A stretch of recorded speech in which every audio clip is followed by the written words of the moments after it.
I was at school thinking that awakened people were very weak in this era, and that was because the world was too peaceful. Some students who were just a little stronger used that to intimidate the others and steal their money. I didn't remember who this bully was, but his arrogance was so big that he didn't even respect the teachers. The bully got annoyed when I got in his way and shoved me. Later, the teacher said she had high expectations for me. When I went through the awakening room to find out which element I had, I got a huge surprise. It was all of them. And every time I level up an element, I get a new random class. That was ridiculous. The infinite awakening power. But my starting points were all at 0. I needed to choose my first class carefully. So when I left the room, the other students accused me of taking too long inside. Teacher Huang was excited, so I killed the mood and told her my class was Core Warrior, an awful class. I expected to be mocked by him and told that I should accept failure, but the teacher had a heart even bigger than her boobs. She said effort is more important. The bully from earlier showed up again and said in front of everyone that this speech was fake. He said the teacher should know better because she has mediocre talent and that's why she is just a teacher. For the first time I was furious, but the teacher accepted being insulted in front of everyone. The student explained that your class level will decide the rest of your life, and the weak with bad talents are just trash. When he said she could do well in life if she did favors for someone powerful like him, I gave up just watching and crushed the cup in the bully's hand. Maybe this soda will cool this idiot's head, I said out loud. Hong Qiangsheng was a natural talent who didn't even need to use the awakening room. He attacked me without caring about my life. Not even the teacher could save me in time. But I kept my cool and blocked the attack using a blocking skill. The bully's face changed in seconds. The attack was completely reflected, and his arm was destroyed. Qiangsheng was thrown meters backward. It was a crushing defeat. How is this possible? I didn't even understand what happened here, thought the small-brained bully. Everyone was shocked by the scene. The weak boy Bai Yi now looked like a completely different person. His power and confidence were visible. The teacher was the most shocked person there. She saw it happen and knew that the exclusive ability of the warrior class, Material Perception, is elite level. It blocks 100% of incoming damage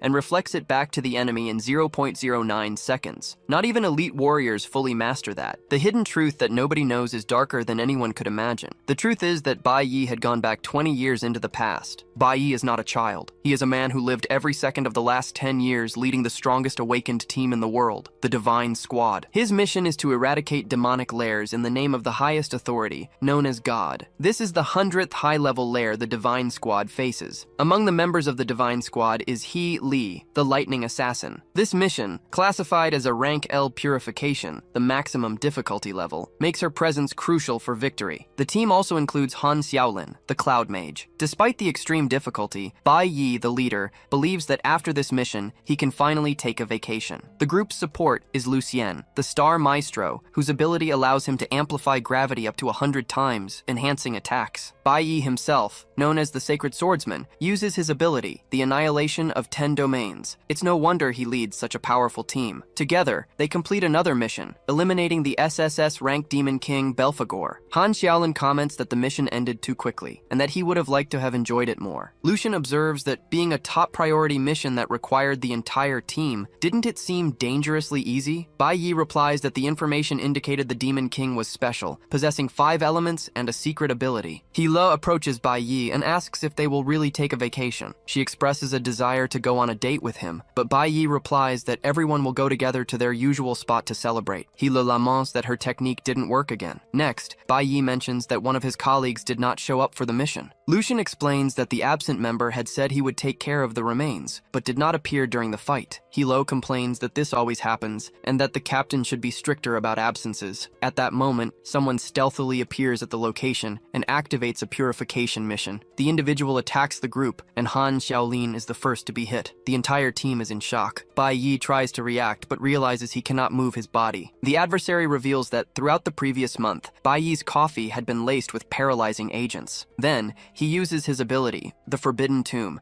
stating that to eliminate the strongest member of the group, he needed to ensure everything was perfect. The adversary, who in the past pretended to be an ally of the team, now declares that it is God's will for them to be eliminated. Next, the other members of the Divine Squad are eliminated before Bai Yi's eyes. Furious, the leader asks why his former ally is doing this and what kind of deity would order such an act. The adversary replies that his old captain remains naive and attacks Bai Yi, saying that his god needs no reasons. Bai Yi retorts admits that they had been together for over 10 years and that he considered him practically family. The adversary claims that Bai Yi still hasn't understood anything. He reveals that on the day they met, God was already moving the pieces and that the entire team was nothing more than pawns. That's why he pretended to be everyone's friend, just to gain their trust and catch them off guard. With that, the adversary confirms that all members of the group have been eliminated and his mission is complete. After being hit squarely, Bai Yi wakes up in a strange place. There, he encounters a mysterious being whom he recognizes as Belphegor. However, Bai Yi questions this, as the Demon King should be dead. Belphegor, the SSS rank Demon King, states that he would not die so easily. He explains that this is his spiritual space and that the entire realm of Naya is his true vital essence. Getting straight to the point, Belphegor proposes a deal to Bai Yi. He reveals that his special ability, Return of Life, allows him to send someone to the past, granting them the chance to correct mistakes. Then he asks, wouldn't Bai Yi like to do that? Bai Yi, the team leader,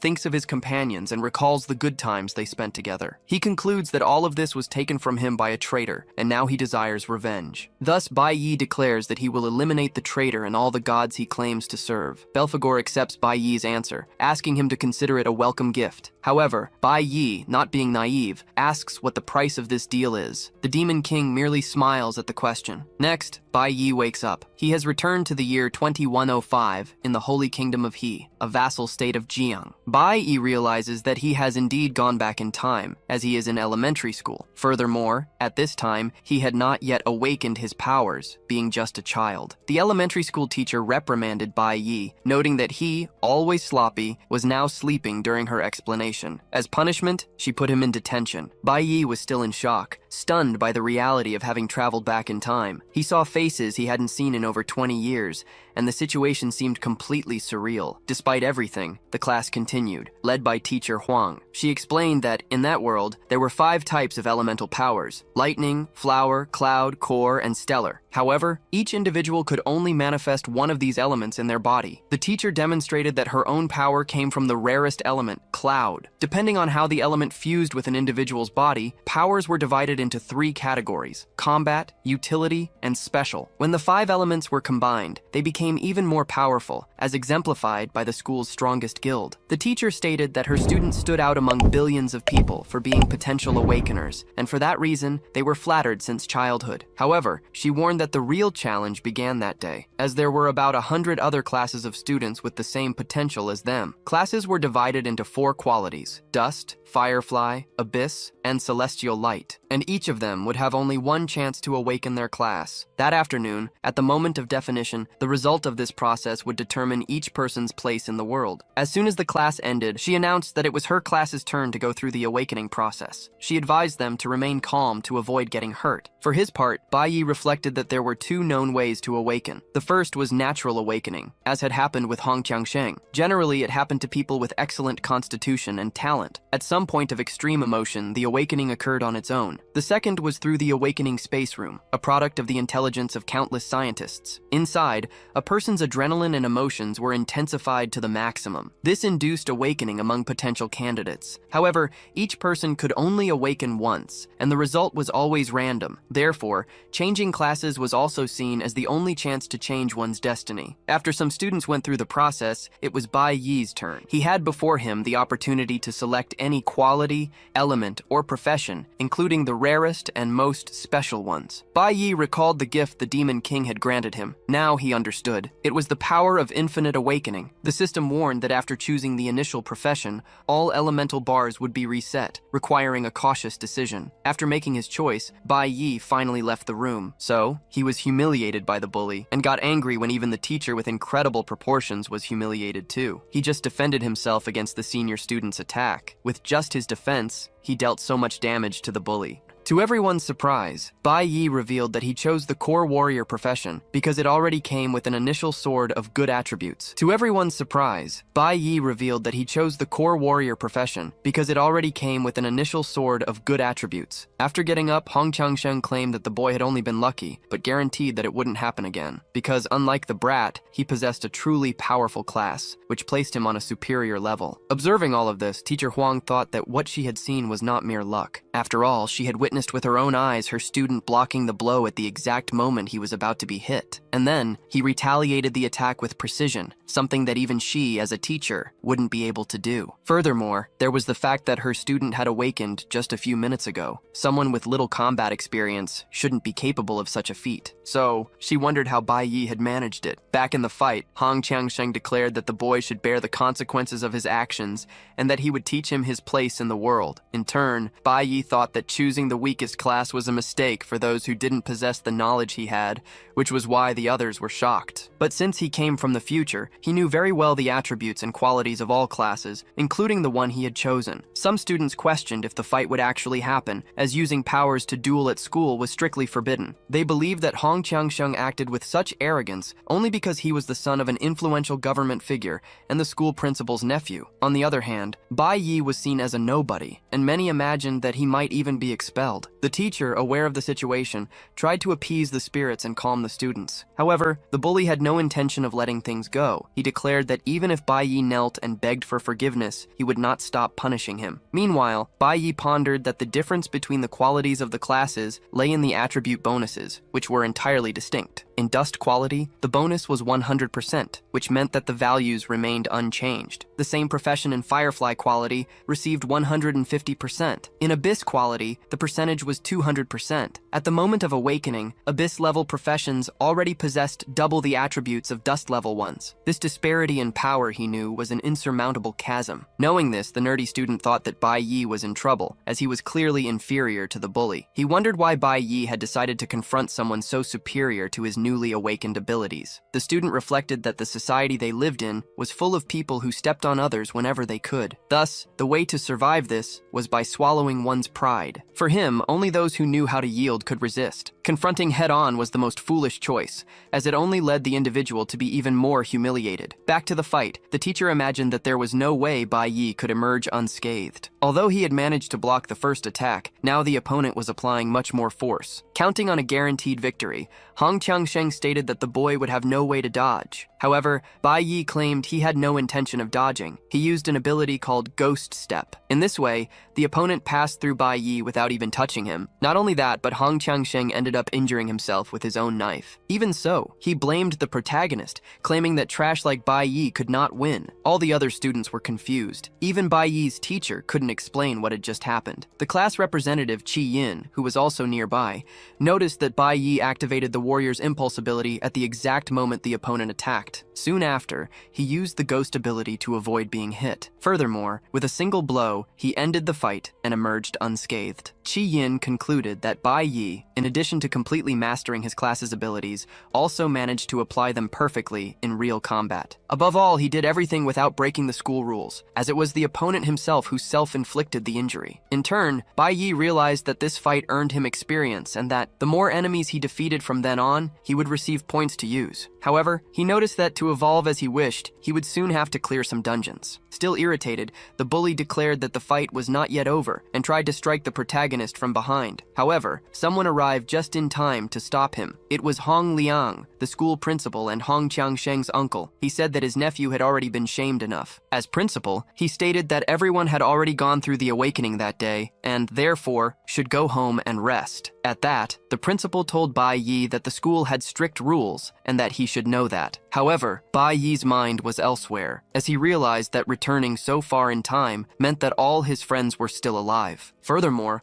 on the day of his awakening in his past life, something grand had happened. Because of this, he was furious for having forgotten that event. After all, it had been the most important thing until then. Bai Yi ran off and left the principal talking to himself. Hong Liang, in turn, told the teacher to control her students better. Teacher Huang apologized, and the principal claimed that this time he would let it slide, but that it was better for it not to happen again. Once in his office, he was alone with his nephew. Hong Qiangsheng claimed that that brat was lucky, otherwise he would never have lost. However, his uncle disagreed with that statement. He claimed that the instant Hong Qiangsheng approached the boy, the latter activated an advanced ability called Ghost Step. Furthermore, in a fraction of a second, the boy aimed at the most fragile point of Hong Qiangsheng's body and completely broke his defense. Despite all this having been done with only basic abilities, the principal stated that even with 15 years of war, he doubted he could imitate what the boy did. Watching the fight, it seemed as if his nephew was a novice being humiliated by a professional player. Therefore, he stated that that boy was nothing like what they imagined. Speaking of the protagonist, protagonist,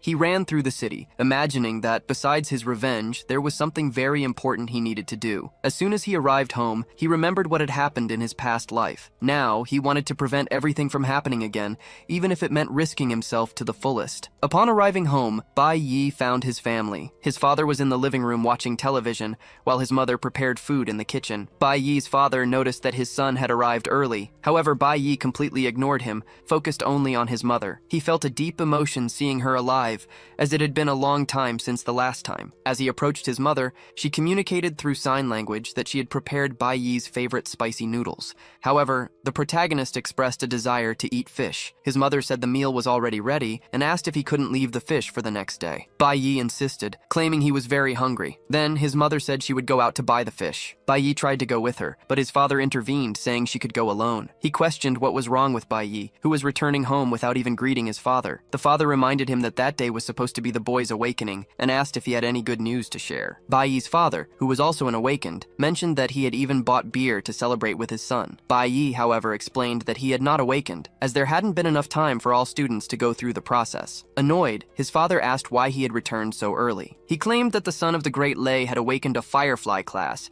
and, like his father, had become useless. But as his son, Bai Yi should, at the very least, awaken an Abyss class, as it had been with him in his time. The father added that he worked hard to support the family, and the least the boy should do in return was awaken something good. Then he asked once again what Bai Yi's profession was. The protagonist insisted that he had not awakened. This, however, angered his father even more, and he broke a beer bottle over the boy's head. With his powers, the father was able to see his son's awakening and realized that Bai Yi had awakened a dust class, one of the lowest. Furious, the old man asked what the boy had been doing at school to awaken something so inferior. Bai Yi thought that his father had always been violent, someone who didn't know how to control his emotions. In the past, when Bai Yi awakened, his father also became furious because he had awakened such a low class and, feeling ashamed, took out all his frustration on his son. Bai Yi's mother tried to protect him as always, but ended up being the target of the aggression. She absorbed all her husband's fury. After the incident, she suffered severe consequences and was never the same again. Bai Yi carried the guilt for a long time, as on that day he couldn't do anything to help his mother. But now he thought he had an opportunity to do things differently. Although he wasn't as weak as in his past life, Bai Yi knew that his father was a much stronger awakened. Defeating him wouldn't be as easy as dealing with the school bully. Annoyed, the old man hit his son while uttering malicious words. While being beaten, Bai Yi could only think of getting his mother out of there as quickly as possible. At least he managed to get her out of the house. However, immediately afterward,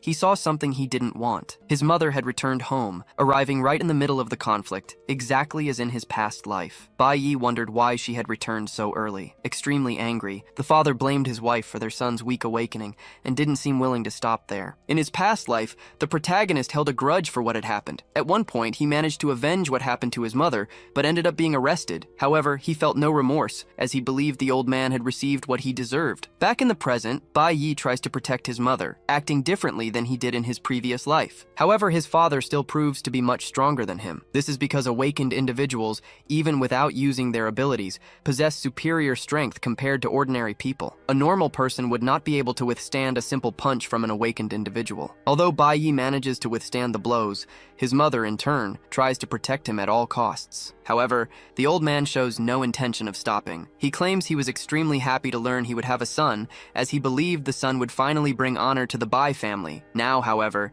he declares that his family's honor has always depended on him. Furious, he questions why his wife had to give birth to a good-for-nothing. He tries to hit her with a chair, but fails. This is because the protagonist used his ability to protect his mother. Furthermore, he draws his sword and pushes his father away with a strike. After this, the old man realizes that the boy was, in fact, lying. He then says that the boy is finally learning to be a man, but still has a long way to go to achieve that goal. Next, he goes on the attack and manages to break the protagonist's sword. Not only that, but he also delivers a powerful blow. Bai Yi realizes that he is, in fact, no match for such superior power and feels his entire body aching. His father, in turn, states that he does not like to be challenged and does not hesitate to use force. The protagonist stands firm and does not dodge the attack. His father says that the boy is brave, but claims that it is useless after all, he is still weak. Bai Yi, in turn, thinks that he will not allow any tragedy to repeat itself in this life and endures whatever comes. His father, on the other hand, is venting all his anger. stating that he is the one in charge of that house. However, someone knocks on the door just as he was at the peak of his fury. Annoyed, the old man asks who is disturbing him. He opens the door and is surprised, because on the other side are the vice captain of the inspection force and an allied investigator. The protagonist's father asks what they are doing there. Liang explains that they received a report that a dangerous fugitive was seen in that area, and they are knocking door to door until they find him. The old man claims he has not seen anyone suspicious around, otherwise, he would have already reported it. However, the vice captain sees the protagonist and asks what happened to the boy. The father says that the boy fell on his way home, but there is nothing to worry about. However, the protagonist speaks up, claiming that his father did that to him. Upon hearing this, the old man cannot believe that the brat actually said that in front of the police. Minutes before entering the house, Bai Yi had already made an anonymous phone call to report the situation. He imagined he only needed to buy enough time for the authorities to arrive. His father tried to hide his reaction to Bai Yi's statement. However, Bai Yi continued, describing his father's actions in detail and stating he was willing to testify and undergo a physical examination. He also claimed that the law is explicit regarding the treatment of awakened individuals who cannot control their strength. The police officers were surprised by the boy's knowledge and the clarity of the details he presented. Given the evidence, the vice captain ordered the protagonist's father arrested, deeming the situation clear. Furious, the father tried to attack the boy but was restrained by the officers. As he was being led away, he promised that this would not go unpunished. Next, the protagonist's mother hugged him tightly. Bai Yi felt happy that he had managed to protect her this time,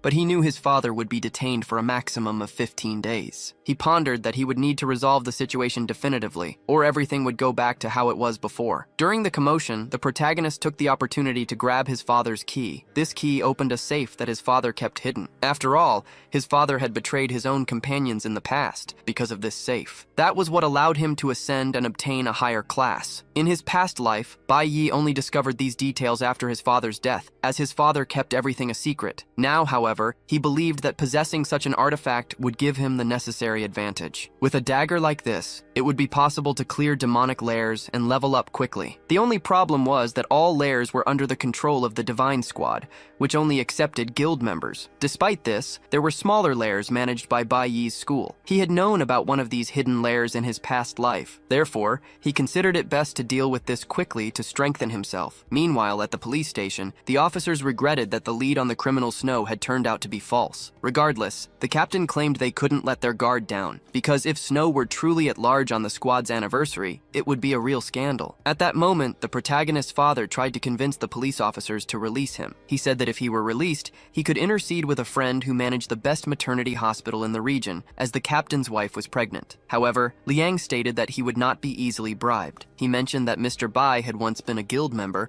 and wondered how he had ended up in that situation. The investigator claimed that attempting to bribe a police officer would only worsen the father's situation. Upon hearing this, the father became even more irritated with his son. Returning to the protagonist, he entered a lair. He thought that once discovered, guilds usually set up garrisons in these locations. Demonic lairs, filled with beasts and demonic ores, were the best option for the newly awakened to evolve. However, due to the dangers, novices always entered in teams, accompanied by a more experienced officer. In his past life, this lair remained hidden for 5 years and was only discovered after an incident when the accumulated monsters managed to escape and invade the surroundings. A lair like this usually required 3 rank E awakened individuals. A more dangerous lair, however, required a team of 5 people, with at least 2 rank D awakened individuals. The protagonist hoped this lair would be rank F, as he would then be able to clear the area alone. He crossed the entrance, even aware of the dangers ahead. He thought there was no alternative but to evolve as quickly as possible. After all, for him, the greatest danger did not lie in a lair, but in his own home. Upon entering the lair, the protagonist realized it was a frigid dungeon. Therefore, there could only be cloud-type demons. He approached and realized he wasn't the first human to enter that place. He encountered an ice bear-type demonic beast, which was hibernating. The protagonist noticed that the place was more dangerous than he had imagined. To make matters worse, one of the beasts advanced upon sensing his presence. At that moment, he realized that a mere snow wolf was stronger than him. Regardless, he knew he wouldn't leave without a fight. So, he tried to dodge enemy attacks to counterattack as soon as he found an opening. In this way, he managed to strike the wolf and achieve his first victory. Next, he realized that his father's hidden dagger was perfect for compensating for his lack of power. After all, it was an item that couldn't be bought on a market. Despite this, he concluded that he would need to eliminate about 20 wolves like that one to advance to the next level, and to move to the next rank, 10 more levels would be required. Then, he saw the wolf pack approaching. He realized that the smell of blood had attracted them. Regardless, this. This was the group he needed to complete his task, so he wouldn't run now. The protagonist finds himself surrounded by wolves. Instead of retreating, he takes the initiative and goes on the offensive. He uses his agility to perform quick dodges and counterattacks with equal speed. His speed is so great that the wolves are unable to keep up with him. In a short time, he defeats his enemies. Finally, only the Wolf King remains, who is also defeated in a matter of seconds. With this victory, the protagonist ascends directly to rank D. However, he feels a deep exhaustion, as his stamina is no longer what it once was. Furthermore, the protagonist considers that a dimensional backpack would be extremely useful, because without it, many valuable items would have to be left behind. Most demonic lairs are monopolized by guild squads, which makes evolving outside of them a considerable challenge for the awakened. For many, joining a squad becomes the only viable alternative. Schools for the awakened are managed by guild squads and function as a rigorous selection process. Most students dream of being selected. However, being expelled from a squad implies the impossibility of evolving again,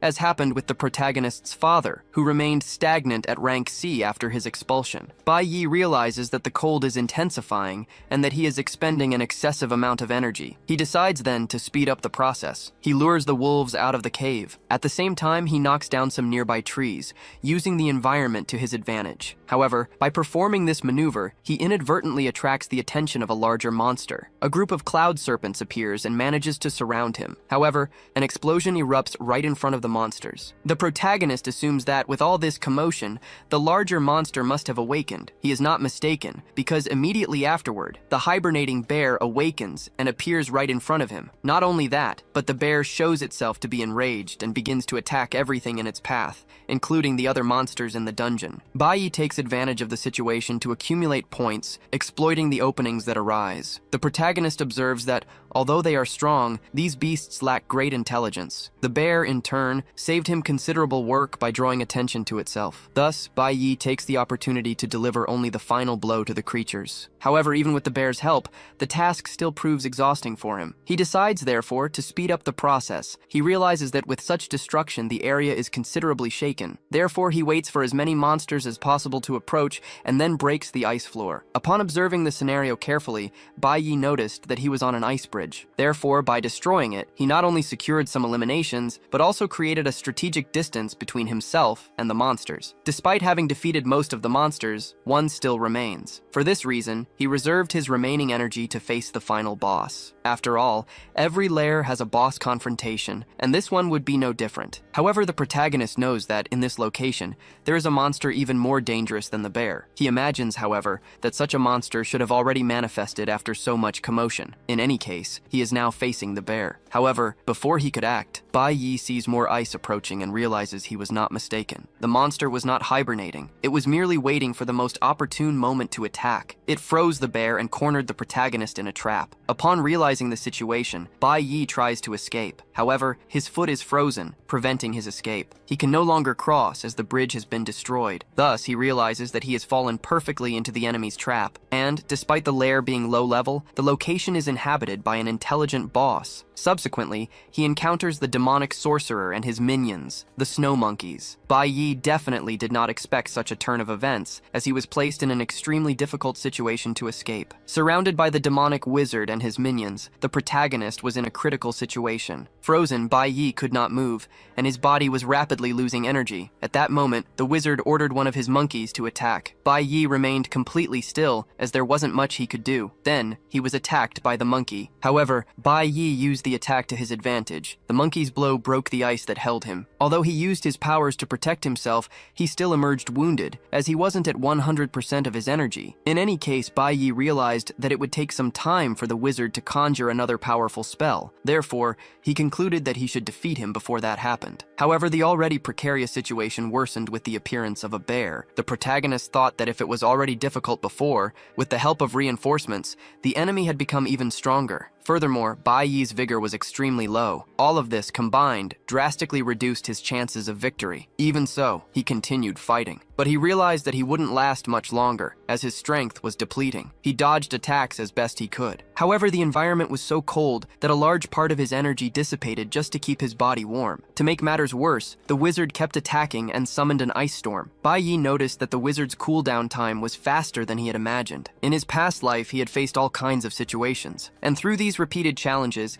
he had developed a keen perception for recognizing opportunities. But now, Bai Yi realized he only had two options: stay and continue fighting to his limit, which wasn't very viable, as the chances of victory were practically zero, or flee while he still could. Given this, the protagonist ran towards the abyss. Before falling, he ended up being frozen. Even the wizard was surprised to see that. Bai Yi's plans involved using the ice to cushion the impact of his fall, and with that, he went straight to the bottom of the abyss. Meanwhile, at home, Bai Yi's mother thought he was sleeping in, but she was surprised to find her son's bed empty. The protagonist had left a note saying he had gone to a friend's house. However, his mother knew him well and thought that if it were true, Bai Yi wouldn't need to leave a note, as he could have spoken to her directly. She realized that ever since he had arrived home the day before, he seemed like a different person. Therefore, she wondered what had happened to her son. Returning to the protagonist, he thought that when the ice bridge broke, nearly 100 demonic beasts fell with it. At that time, he had only leveled up 3 times, which meant that about half of the beasts died, while the other half were still alive even after the fall. Thinking there would be a river at the bottom of the cliff, he decided to take a risk, and therefore jumped. However, even though he survived, he still took damage, and thought he might have pushed himself to his limit. As the protagonist felt on the verge of defeat,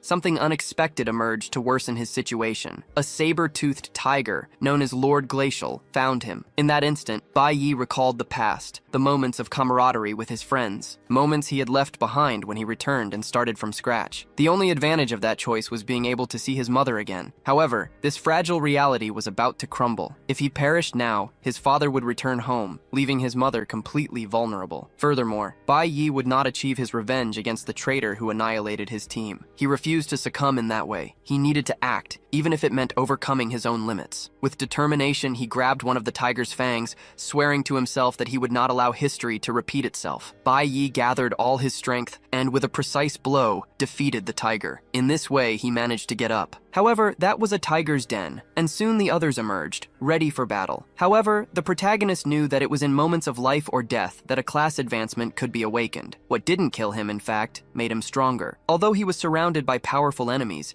the protagonist was filled with adrenaline. He realized that the acquired bonus was not enough to level up, but in return, he had gained a new ability. It was time, then, to test this power in practice, as the first target was right in front of him. Bai Yi wasted no time and executed the move called Sanctuary. All the surrounding creatures felt the pressure of his strength. With a single attack, he managed to take down several monsters, and consequently, his attributes increased. In this way, he felt more prepared to return to the boss and clear the dungeon. The monsters now became significantly weaker, as Bai Yi was at rank 8, and even the cold no longer bothered him. His Sanctuary move absorbed all enemy attacks and returned them at once to the attackers, but it was a resource that could not be used constantly. In any case, Bai Yi had recovered his vigor. Reflecting, he barely knew how long he had been in there and thought it best to return home soon. At the top of the hill, the boss rested. He had a cabin he used as a refuge along with his allies. However, his tranquility was abruptly interrupted as the protagonist appeared and declared he was there to settle his scores. At the protagonist's house, his mother was worried, not knowing where her son had gone and fearing that something bad might have happened. Meanwhile, Bai Yi had just invaded the boss's cabin. He threw the bear at the enemy's dwelling, destroying a considerable portion of it. Upon encountering the boss again, Bai Yi immediately showed that he was not to be trifled with. The enemy, however, was unfazed and ordered his servants to attack Bai Yi. This time, Bai Yi was visibly stronger. He not only defended himself, but also attacked and eliminated the enemies with ease. Annoyed, the sorcerer launched an ice storm at him. However, unlike the first time, Bai Yi was immune to the attack and was not frozen. Realizing the ineffectiveness of his magic, the sorcerer resorted to other measures, summoning more monkey minions. However, Bai Yi was determined to defeat him, as he knew this victory would allow him to reach rank D. Attacking with greater intensity, he managed to hit the hand the enemy used to cast spells, preventing the mage from continuing his magic. With the mage vulnerable, Bai Yi attacked to eliminate him once and for all. In this way, he gained a lot of experience and advanced to rank D. Furthermore, he noticed that he had accumulated enough cloud elemental energy to earn a bonus. This meant he had acquired a new red class profession, being able to switch between them at any time. He also obtained good items from the monsters and gained more space in his inventory. Even after defeating the dungeon boss, Bai Yi decided not to leave before eliminating all remaining monsters. He took the opportunity to test his new ability before leaving the cave. Sometime later, Bai Yi's mother was still worried at home until he finally returned. She was already believing that something bad had happened, but Bai Yi entered, apologized for the delay, and showed that he was fine. Immediately, his mother hugged him. To console her, Bai Yi said he had a proposal and asked her to listen to what he had to say. As soon as he reunited with his mother, Bai Yi suggested they move to a better place. He had collected valuable items in the dungeon and knew he could get a considerable sum by selling them. Bai Yi presented one of the stones to a buyer. The buyer appreciated the item but considered Bai Yi's initial price quite high, arguing that a stone of that type wasn't worth so much. After some negotiation, they both reached an agreement. With the money obtained, Bai Yi imagined he could rent a much more suitable place to live. He recalled that, in his past life, his mother had never had a single day of peace. Now, he wanted to act differently and provide her with the utmost comfort. Bai Yi managed to secure a good rental agreement, ensuring them a decent place to live. Seeing his mother so happy, he realized it had been a long time since he had last seen her smile. With the housing issue resolved, Bai Yi decided to focus on strengthening himself. He knew that his father, even incarcerated, still posed a threat. He needed to resolve this issue before embarking on a new journey. He managed to craft a bracelet with a magical stone, believing it would help him fulfill his purpose. Far from there, a group of adventurers entered a dungeon. One of the members praised the leader's performance. The leader's sister offered him water and suggested a break. However, the leader refused, stating that they needed to go to the demonic lair to train while there was still time. The leader, named Ding Ding, believed that no one would surpass him in the simulated combat test, as he considered himself a true genius. Meanwhile, a woman analyzed the list of awakened novices. She noticed that none of them had reached the gold level class that year. Consequently, she concluded that there would be nothing exciting during the simulation. Back to Bai Yi. He woke up in his new apartment and found breakfast prepared by his mother. Bai Yi asked why his mother hadn't woken him up. She replied that she hadn't had the heart to wake him, as he seemed very tired. She added that occasionally being late for the sake of sleep and food wouldn't hurt. Bai Yi himself realized that indeed it had been a long time since he had slept or eaten so well. His mother asked if he needed any new books or toys. Bai Yi questioned why his mother wanted to give him a gift for no apparent reason. His mother explained that it wasn't without reason, as his birthday was approaching. At that moment, Bai Yi remembered his birthday. He had forgotten the date because he hadn't celebrated it for so long. While eating, he reflected on the matter. However, he concluded that he didn't need presents, as he already possessed everything he desired. His only true goal was to achieve his long-desired revenge. After the weekend, the students returned to school. The teacher announced that it was time to train for the simulated combat. He added that, as the school was subordinate to the Divine Guild, they would be under constant observation. The simulated combat was the first stage where everyone presented themselves after awakening, functioning as the final assessment of elementary school, and would be broadcast live. Furthermore, whoever excelled would have the chance to participate in the training journey alongside advanced high school students. This journey represented the fastest way to get closer to the Divine Guild. The school gathered the best elementary and high school students to travel to the sacred country where the Divine Guild's headquarters were located. Upon hearing this, Bai Yi recalled that it was in that place he had met his old master. However, it was also the place where the traitor had been born. Nevertheless, they never got to know each other, as the traitor joined the squad much later. In any case, Bai Yi realized that if he wanted to meet them again, he would need to excel in this assessment to be admitted to the advanced training journey. Bai Yi might be the only one motivated by revenge, but he wasn't the only student aiming for victory. Noticing the general excitement, the teacher announced the start of the test. He explained that the first stage would be physical conditioning. The students should enter the gravity room and perform 10 sets of zigzag running. While the others competed to be the first to enter, Bai Yi made a different decision. He informed the teacher that he would not like to use that room. The professor was surprised by Bai Yi's request. However, he warned that despite Bai Yi's talent, it did not exempt him from evaluation. Bai Yi, however, clarified that he was not running away, but rather seeking a different type of evaluation. The professor then questioned if Bai Yi was implying that his teaching method was inadequate. Bai Yi argued that physical preparation was important,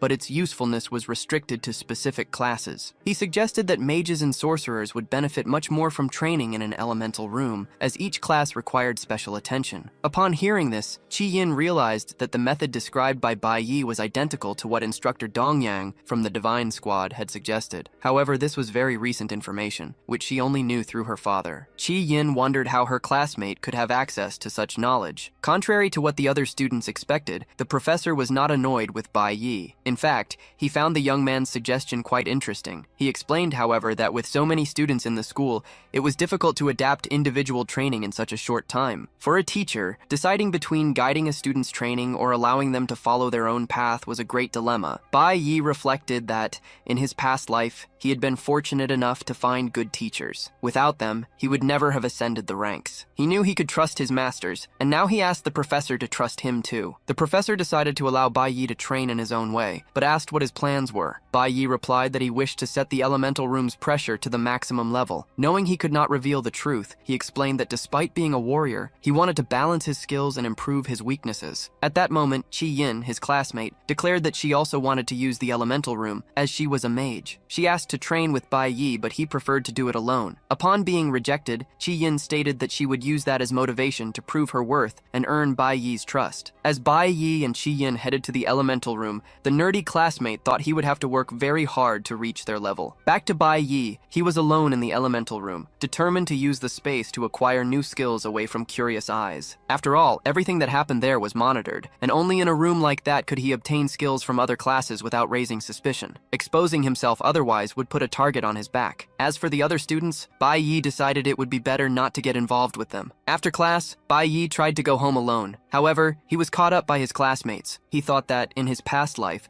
the three of them were best friends and always walked together, as they were the school's outcasts. Now, however, he only thought of his revenge and believed that friendships would only hinder his goal. His nerdy classmate began to notice that, ever since the awakening exam, Bai Yi was different and no longer wanted to hang out with them. Even so, Bai Yi approached the nerd and advised him to get his lungs checked as soon as possible. Then, he got on his bicycle and left, leaving the two students confused. Bai Yi recalled that, in his past life, his classmate had been diagnosed with a lung disease that, due to being discovered late, led him to perish early. The nerd, in turn, felt that, although Bai Yi had changed his behavior, there was still something good coming from him. The scene shifts to the sacred realm, specifically to a novice training ground. One of the veterans comments that he heard a new recruit from the Divine Squad has been showing remarkable performance. Facing the recruit, he asks if it's true that the young man broke all records. The recruit, who is actually the protagonist's enemy, replies that Lord Dongyang is exaggerating, as he is only there to formally introduce himself. Turning to Bai Yi, he asks his mother to avoid going out at night, explaining that from now on, he will do the shopping on his way back home so she doesn't have to worry. Bai Yi reflects that he needs to ensure his mother's safety in a stable environment as quickly as possible, because he knows what is about to happen. Meanwhile, in the prison where Bai Yi's father is being held, he devised a plan with the canteen leader. He bribed him to gain an advantage and negotiated a way to escape from prison. The next day, Bai Yi is at his school. He is progressing in his mage class and can already manipulate elemental force to his advantage. His friends try to interact with him, but Bai Yi continues to ignore them. He tells them that instead of wasting time with him, they should train to become stronger. In a way, they interpret these words as encouragement. In turn, the nerdy classmate decided to follow Bai Yi's advice and went to the school infirmary. The doctor in charge soon detected the boy's lung disease and advised him to schedule surgery as soon as possible. Upon hearing this, the nerd wonders how Bai Yi knew about his condition. After all, he himself had no idea of his condition, and if it weren't for Bai Yi, he wouldn't have discovered it so soon. After the consultation, the nerd overhears a suspicious conversation in the school corridors. One of the boys comments that Chiang Sheng cheated again and has already risen to rank 4, reaching first place in the evaluation. After all, he possesses a private dungeon to evolve. They also recall the boy who provoked Chiang Sheng recently. They claim that Chiang Sheng plans revenge against the novice and is about to set up an ambush. After all, a spoiled boy would not accept being humiliated without retaliating. Furthermore, he is armed and intends to carry out his plan outside the school so as not to suffer any kind of punishment. Upon hearing everything, the nerd ran to warn Bai Yi. He imagined that outside of school, no one could interfere with a revenge plot. He feared that even if Bai Yi was strong, he could be caught by surprise and incapacitated before reacting. Although he always avoided conflicts, this time the nerd decided not to be a coward. He headed to the school's armory and broke the chains. His hope was to compensate for his lack of skills with a magical weapon. To protect a friend, he was willing to suffer the consequences. However, he was surprised to be discovered. Chi Yin appeared and asked where the boy thought he was going with a stolen weapon. The nerd replied that he needed to save Bai Yi. At this, Chi Yin became confused by the information. Meanwhile, the protagonist Bai Yi was returning home and entered an alley with his bicycle. Since leaving school, he had noticed he was being followed and told Hong Qiangsheng to stop hiding. Then, the bully Hong Qiangsheng revealed himself and declared that he would finally settle the score for what happened last week. Bai Yi asked if he was truly confident that the outcome would be different this time. His His opponent replied affirmatively and launched an attack, stating that no amount of training would protect the protagonist from his blow. To Hong Qiangsheng's surprise, Bai Yi managed to defend himself without any difficulty. The opponent questioned if this was really happening, as he hadn't imagined he would be defeated by Bai Yi again. In turn, Bai Yi replied that his opponent hadn't been the only one to grow stronger. Bai Yi thought there was something Hong Qiangsheng hadn't noticed the first time they fought, but at that moment, Hong Qiangsheng finally understood that Bai Yi was far above his level and he would never be able to catch up. Hong Qiangsheng, still in shock, asked Bai Yi how he had managed to level up so quickly. He himself had trained intensely outside of school, dedicating himself to the fullest, and even so, he had barely achieved the expected results. Therefore, he couldn't understand how a boy without the same resources could have progressed more than him. In response, Bai Yi stated that the spoiled boy didn't know the true meaning of effort and questioned if he had ever died in his life. Frightened, Hong Qiangsheng asked if Bai Yi intended to eliminate him once and for all. The protagonist replied that, although he didn't like being pursued, he didn't hate the spoiled boy. He added that instead of preparing a decent ambush, he preferred to act alone, believing that would be enough to win. Annoyed, Hong Qiangsheng declared that if the protagonist didn't eliminate him at that moment, he wouldn't give up on defeating him and that they would soon meet again. At that instant, the protagonist's classmates arrived at the scene. However, they realized that Hong Qiangsheng had already been defeated. Bai Yi then told his opponent that he had a proposal for him. He stated that he could show him a path to become stronger and faster, but for that, Hong Qiangsheng would have to offer something in return. Sometime later, back at school, the teacher announced the end of the training week and that the combat simulation was about to begin. However, before that, he issued an important warning. Despite being called a combat simulation, the place they were going was a real demonic lair. Much of the danger had been sealed by barriers, but it was still no joke. Therefore, students should be cautious of the creatures inhabiting it. To assist, senior high school students would accompany the novices, but they would only interfere if necessary, as the main objective was to ensure everyone's safety. Teams would consist of 4 to 5 students, with a veteran leading each group into a dungeon. Each could choose between rank F or rank E demonic lairs. However, those who were not prepared should not face the more difficult challenge, as they risked losing credits, in addition to failing the mission. Next, the teacher allowed the students to make their decisions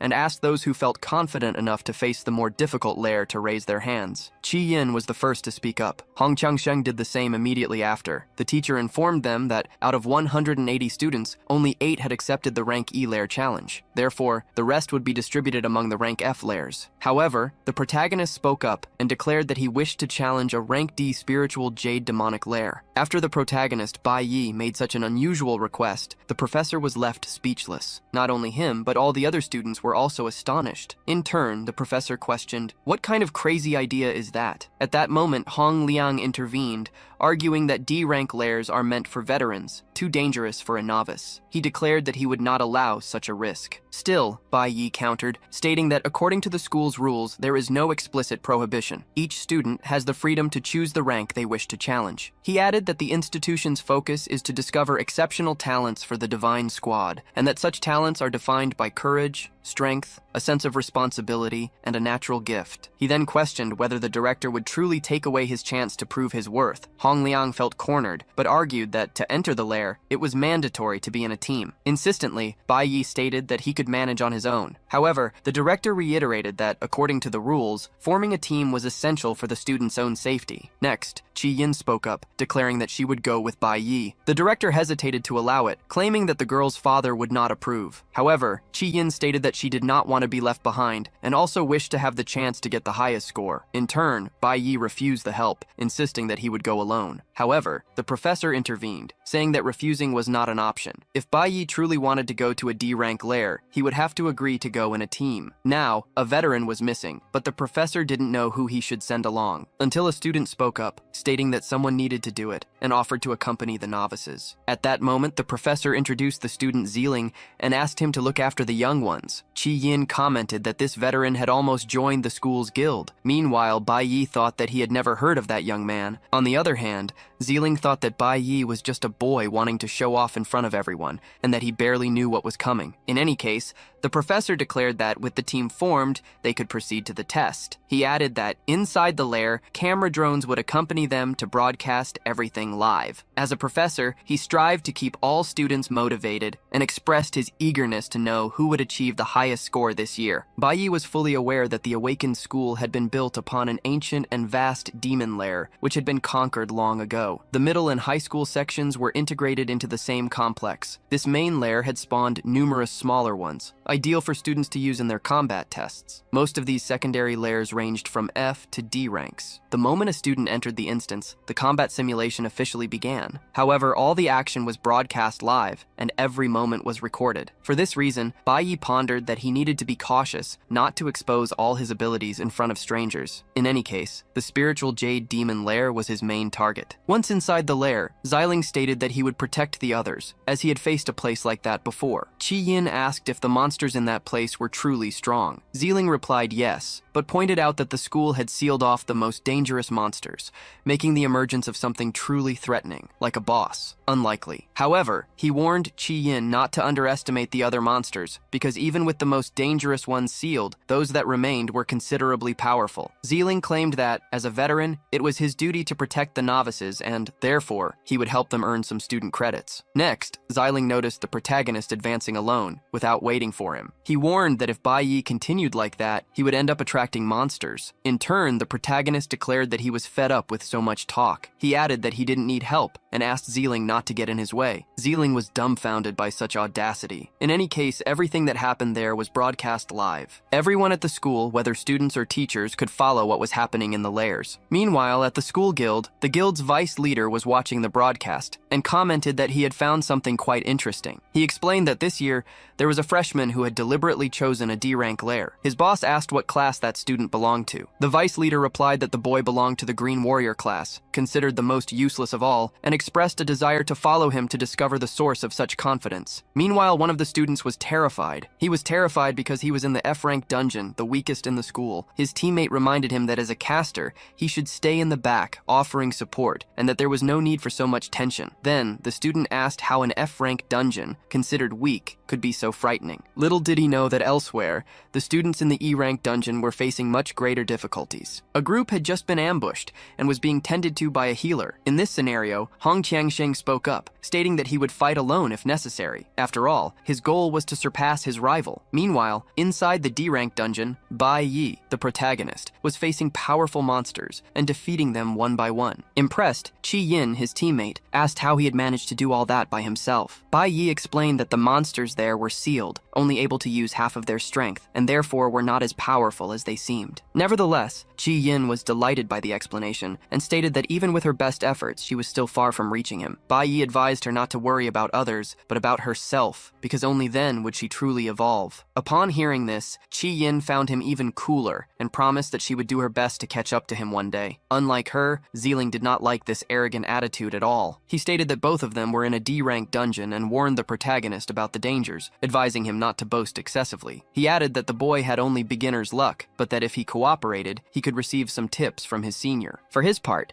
Bai Yi completely ignored the older student and instructed Qi Yin to take care of the monsters on the right, while he headed to the left. He proceeded towards his objective, leaving the senior talking to himself. Bai Yi informed his teammate that the monsters on the right seemed weaker, and asked if she could handle them alone. He explained that this simulated combat served to test each person's individual skill, so she would have to start acting if she wanted a good grade. Qi Yin understood, and said she would do her best. While the two were getting organized, the senior was fuming with rage. He thought that the arrogant boy was just complicating things. The protagonist's performance was observed from afar. The teachers could barely keep up with the other students, who were completely engrossed in Bai Yi's feats. By this point, everyone already knew that Bai Yi himself had requested to be sent to an F-rank dungeon. Observers noted that Bai Yi had directed Qi Yin to the opposite side, realizing that the girl, being a flower type, could effectively deal with monsters of the same category. Bai Yi's teacher understood that the young man knew exactly what he was doing, and concluded that, indeed, he was not boasting without reason. Previously,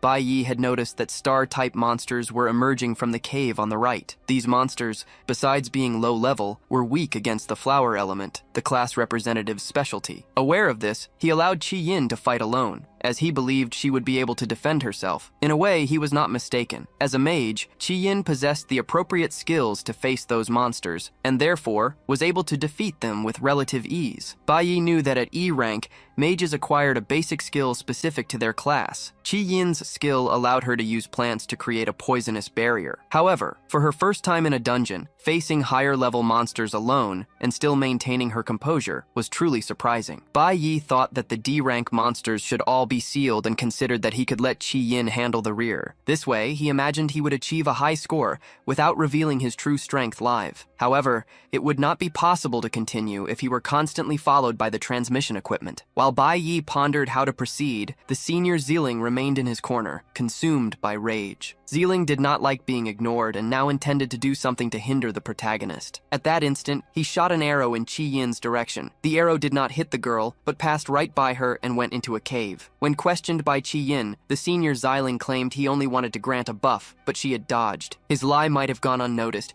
but the arrow did not, as it served to awaken a monster that was dormant in the cave. A two-headed lion, much stronger than the common monsters of that dungeon, was now furious and about to unleash its wrath. The protagonist immediately realizes the gravity of the situation, noticing that his colleague is in trouble. Chi Yin tries to use her magic to contain the creature, but her efforts are insufficient. She is left at the mercy of the monster's attacks. Zeeling, in turn, laughs at the situation, satisfied with the chaos he caused. In contrast, Bai Yi acts quickly in defense of Chi Yin. He realizes that the creature has not been contained and decides to intervene before the worst happens. However, Bai Yi only manages to wound the monster without killing it. He concludes that the creature is faster than he imagined. Observing closely, Zeeling reflects that he knows the dungeon like no one else. He knew exactly where the two-headed lion was and the dangers it posed. That's why he didn't hesitate to release the monster to disrupt the protagonist's plans. Furthermore, Zeeling even strengthened the creature with his own ability. Realizing the abnormality of the situation, Bai Yi considers using his full strength, as he sees no other alternative. He then orders Chi Yin to retreat, explaining that she won't be able to help at that moment. The monster, without wasting time, attacks. However, instead of retreating, Chi Yin tries to help with her magic. She casts magical roots to bind the creature and creates a wall of vines with 3 layers of protection. Even Bai Yi is surprised by her action. The girl states that, although Bai Yi doesn't think it's a good idea, she can help him defeat the monster. Despite the danger, Chi Yin insists on fighting. Upon witnessing this,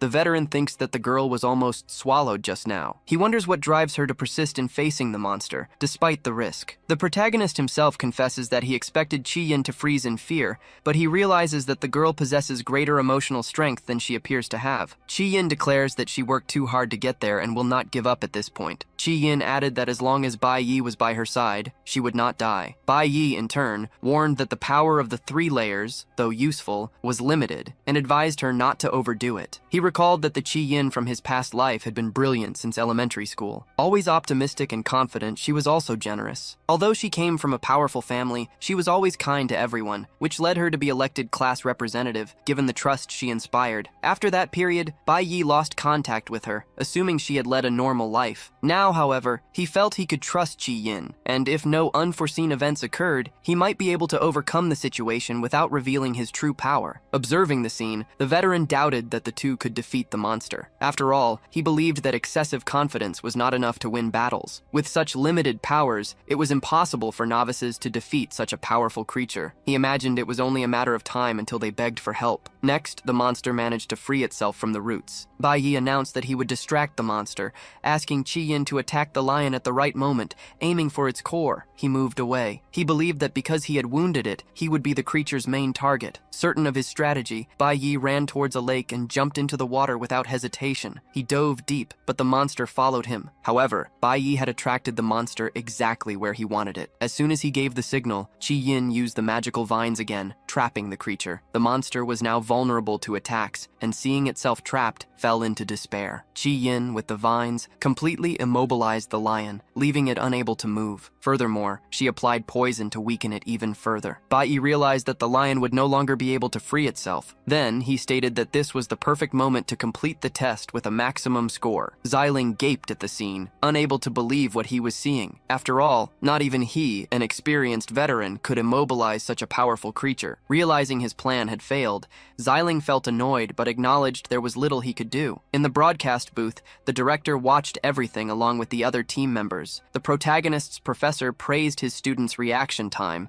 and demonstrated leadership. For him, there was no doubt who would achieve the maximum score in that test. He and the others speculated that if the full recording were sent for guild analysis, they might even break the historical score record. However, amidst this anticipation, the transmission was suddenly cut. Xiling had intentionally knocked down the drone, believing that this way, Bai Yi wouldn't achieve the maximum score. He assumed the protagonist hadn't yet noticed the drone's fall, as he had seen him distracted, talking with his colleague. Xiling approached and declared that they were finished and could therefore leave the dungeon. After all, he himself couldn't stand staying there any longer. In turn, Bai Yi stated that the veteran knew exactly what he was doing by awakening the sleeping beast. Xiling claimed that wasn't the case, as he was just trying to give the girl a bonus, but she dodged. However, the protagonist retorted that, as a veteran archer, Xiling should have come up with a more convincing excuse. Qi Yin agreed, saying that made sense, and that she now understood why the veteran hadn't managed to join the school guild. Annoyed, Xiling asked if he was being accused of something. The protagonist stepped forward, protecting his colleague. Even annoyed, Xiling knew he couldn't act rashly. However, he declared that it wasn't over yet, and promised to see them again. On the way out of the dungeon, the protagonist spotted the destroyed drone. Qi Yin began to realize that the veteran had only served to sabotage them. However, instead of lamenting,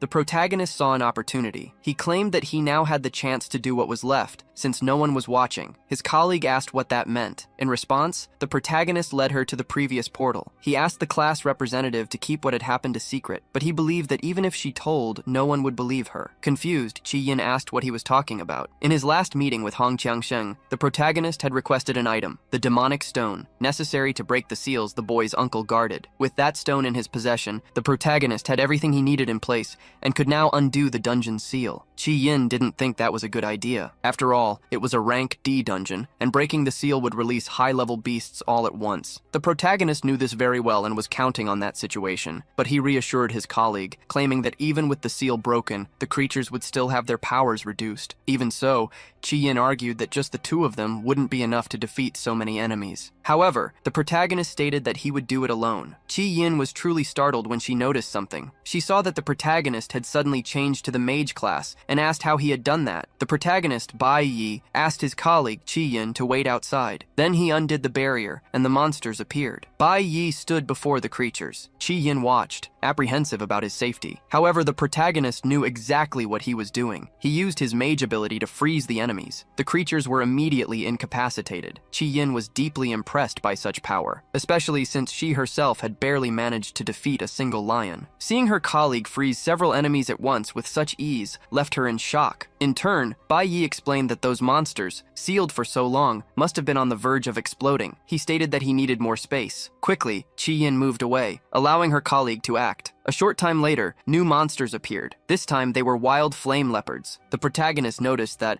although these monsters were rank D, the long period of sealing had reduced their strength by half. So, he again used his freezing ability to control the enemies. The instant he saw another enemy approach, he quickly exited the mage class and switched to warrior mode, as he now needed to fight hand-to-hand instead of using magic. Bai Yi thought the enemies would try to catch him off guard. However, the monsters were not as cunning as he was. At that moment, the protagonist switched back to mage mode and managed to freeze the leopard. Witnessing all this, Qi Yin was shocked by her colleague's ability to switch classes, and with such speed. Now she understood why Bai Yi had desired so much privacy in the elemental room, considering that the basis of the mage class is to release energy as forces of nature or manipulate objects of the same element. It made sense to practice in an elemental room. Qi Yin believed that the more mana she had, and the more times she could cast spells, the stronger she would be. However, upon seeing Bai Yi fight, she concluded that the most important thing was control. Elemental power coming from nature is raw, wild, and difficult to master. Only by completely mastering one's own elemental power can one create more varied movements. He could use a basic ability in so many different ways that it was impressive. Not only that, but Qi Yin realized that unlike her colleague possessed total mastery mastery of the mage class. Chi-yin admits the truth. Her colleague had long surpassed everyone else. Instead of frustration, she feels even greater admiration. Soon after, an even more powerful monster emerges, a level 15 infernal mammoth. The protagonist, however, is not surprised, as he had already anticipated such a challenge. He prepares for battle, switching to the warrior class. He imagined that what he was looking for would be with that mammoth. Next, he strikes the mammoth on the head. Bai Yi considers that, after being sealed for so long, the mammoth would be more vulnerable than usual, which explained the ease of the strike. Even so, a monster of such magnitude would not succumb to a single attack. Thus, the protagonist continues his attacks until he completely defeats the enemy. In the heat of battle, he invokes an ability. This power is known as Sanctuary. With it, his strikes are amplified. In this way, not only the mammoth, but also the other enemies are defeated by the protagonist. He then receives all the bonuses for the victory. However, what truly matters is not the reward, but rather the item the mammoth dropped. It is the King's Reply Stone, a pair of jade stones with a special function. In addition to the item, the protagonist's mage class ascends to rank D. However, he now faces another challenge. His teammate still remains in a state of shock. The protagonist approaches her and asks if she remembers their agreement. Although visibly disoriented, Chi-yin harbors no ill intentions. After all, she also leveled up just by being part of Bai Yi's team. Meanwhile, outside the dungeon, the teachers are in a panic. The camera monitoring the most important student stopped working, and they fear that the dungeon seal has broken. One of the teachers finds the veteran student who was supposed to be accompanying the novices and questions why he is there alone. However, the teacher concludes that there is no time for inquiries. If the seal has truly broken, everyone needs to head to the dungeon urgently. Witnessing the situation, Zeeling thinks it would be beneficial if the seal did break, as that would mean the end of the arrogant student. In a state of desperation, the teachers and students enter the dungeon. However, they encounter the two students, Bai Yi and Chi-yin, safe and sound. In turn, the protagonist asks the teachers why they came to the dungeon. The teacher explains that due to the energy fluctuation, they believed the seal had broken. Now, however, they realize that it was all just a misunderstanding. A little before leaving school, Zeeling sought out the student guild's vice captain, looking for a spot on the team. However, the vice captain informed him that someone else had already been selected to fill the position. Zeiling, the veteran student, obviously fell into despair. After all, he believed that this spot belonged to him and did not understand the reason for his rejection. At that moment, the guild captain speaks up, claiming that a more talented person had been found. Her name is Yahello, and she states that Bai Yi is more interesting than any other student. On the same day, in another location, inspection team investigator Chen Jinwoo, the same person who assisted in the protagonist's father's arrest, talks with the protagonist's father outside the prison, claiming it was difficult to get him out and asking him not to get into any more trouble. Chen Jinwoo informs him that Captain Hong will arrive soon and states that Mr. Bai already knows what to do. Upon receiving a call from his boss, Chen Jinwoo announces that he is leaving and adds that Mr. Bai knows how to get home by himself. In turn, the protagonist's father expresses his anxiety about this. Upon returning home, the protagonist's father had a surprise. His wife and son were not there. Irritated, he began to smash objects, wondering how they dared to flee. His rage grew to such an extent that he wished to eliminate his own family upon finding them again. Meanwhile, the protagonist presented his mother with one half of the resonance jade. He instructed her to keep the object with her at all times. From that moment on, the other half remained with Bai Yi. Bai Yi explained that if she were in danger, she would only need to break her half of the jade. The other part would be instantly signaled. The protagonist stated that only then would he feel at ease leaving her alone when he left home. Bai Yi thought his mother had never received a gift like that. In fact,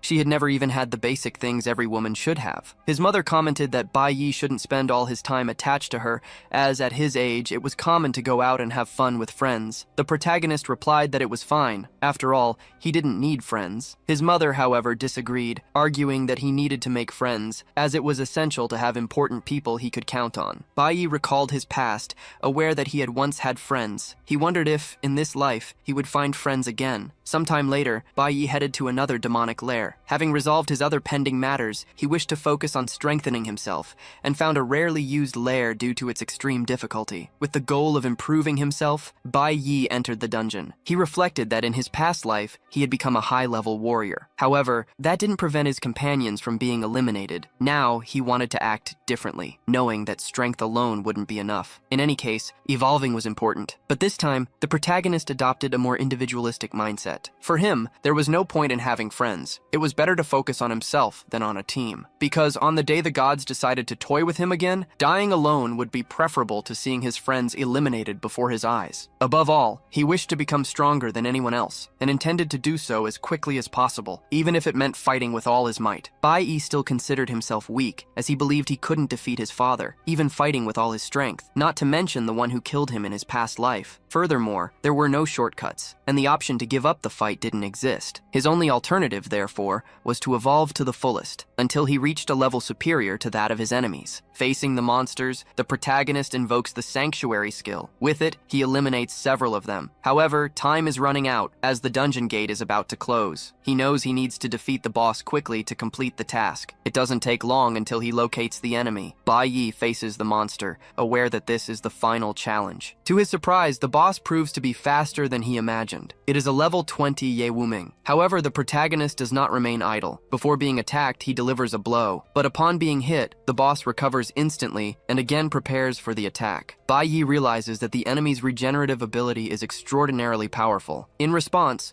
the monster attacks the ground and moves its roots underground. From the ground, carnivorous plants emerge. The protagonist, who thought he had defeated them all, realizes his mistake. He reflects that a D-rank boss should not possess such strength. However, the surprises do not cease. The protagonist is hit from behind. Another boss appears, Qi Wuming, Ye Wuming's twin brother. Now, Bai Yi faces a double problem. Consequently, he takes longer than expected to exit the dungeon. At home, his distressed mother worries, because her son has not appeared nor given news of his whereabouts. Fearing the worst, she decides to go out in search of her son. Meanwhile, the protagonist's father walks in the rain. He somehow discovered that his wife and son rented an apartment in the city. Immediately, he decides to go meet them both to get revenge. Upon leaving the building's entrance, the protagonist's mother is startled to see something unexpected, for the scene unfolding is not typical. Inside the dungeon, the protagonist felt exhausted. It was the 5th time he had defeated the monsters, but they kept returning. To make matters worse, he gained no experience points from defeating reanimated creatures. The protagonist realized he needed to find a way to end it quickly. Otherwise, his energy would run out and he would be at the mercy of the monsters. Bai Yi noticed that the regeneration ability was not limited to just the smaller monsters. Next, he activated his acceleration ability to intensify the combat. He tried to attack the enemies with a speed superior to their regeneration capacity. However, even when delivering critical blows, his efforts had no effect. Even the bosses possessed an instant healing ability. Even after having their heads severed, they refused to die. Faced with this, Bai Yi considered the situation extremely unbalanced. After all, not even S-rank healers were capable of such a feat. He supposed that someone was strengthening this power, or that there was a location with infinite energy storage. While he pondered, one of the monsters decided to attack. Bai Yi managed to defend himself, but barely. He realized that the boss had copied his fighting pattern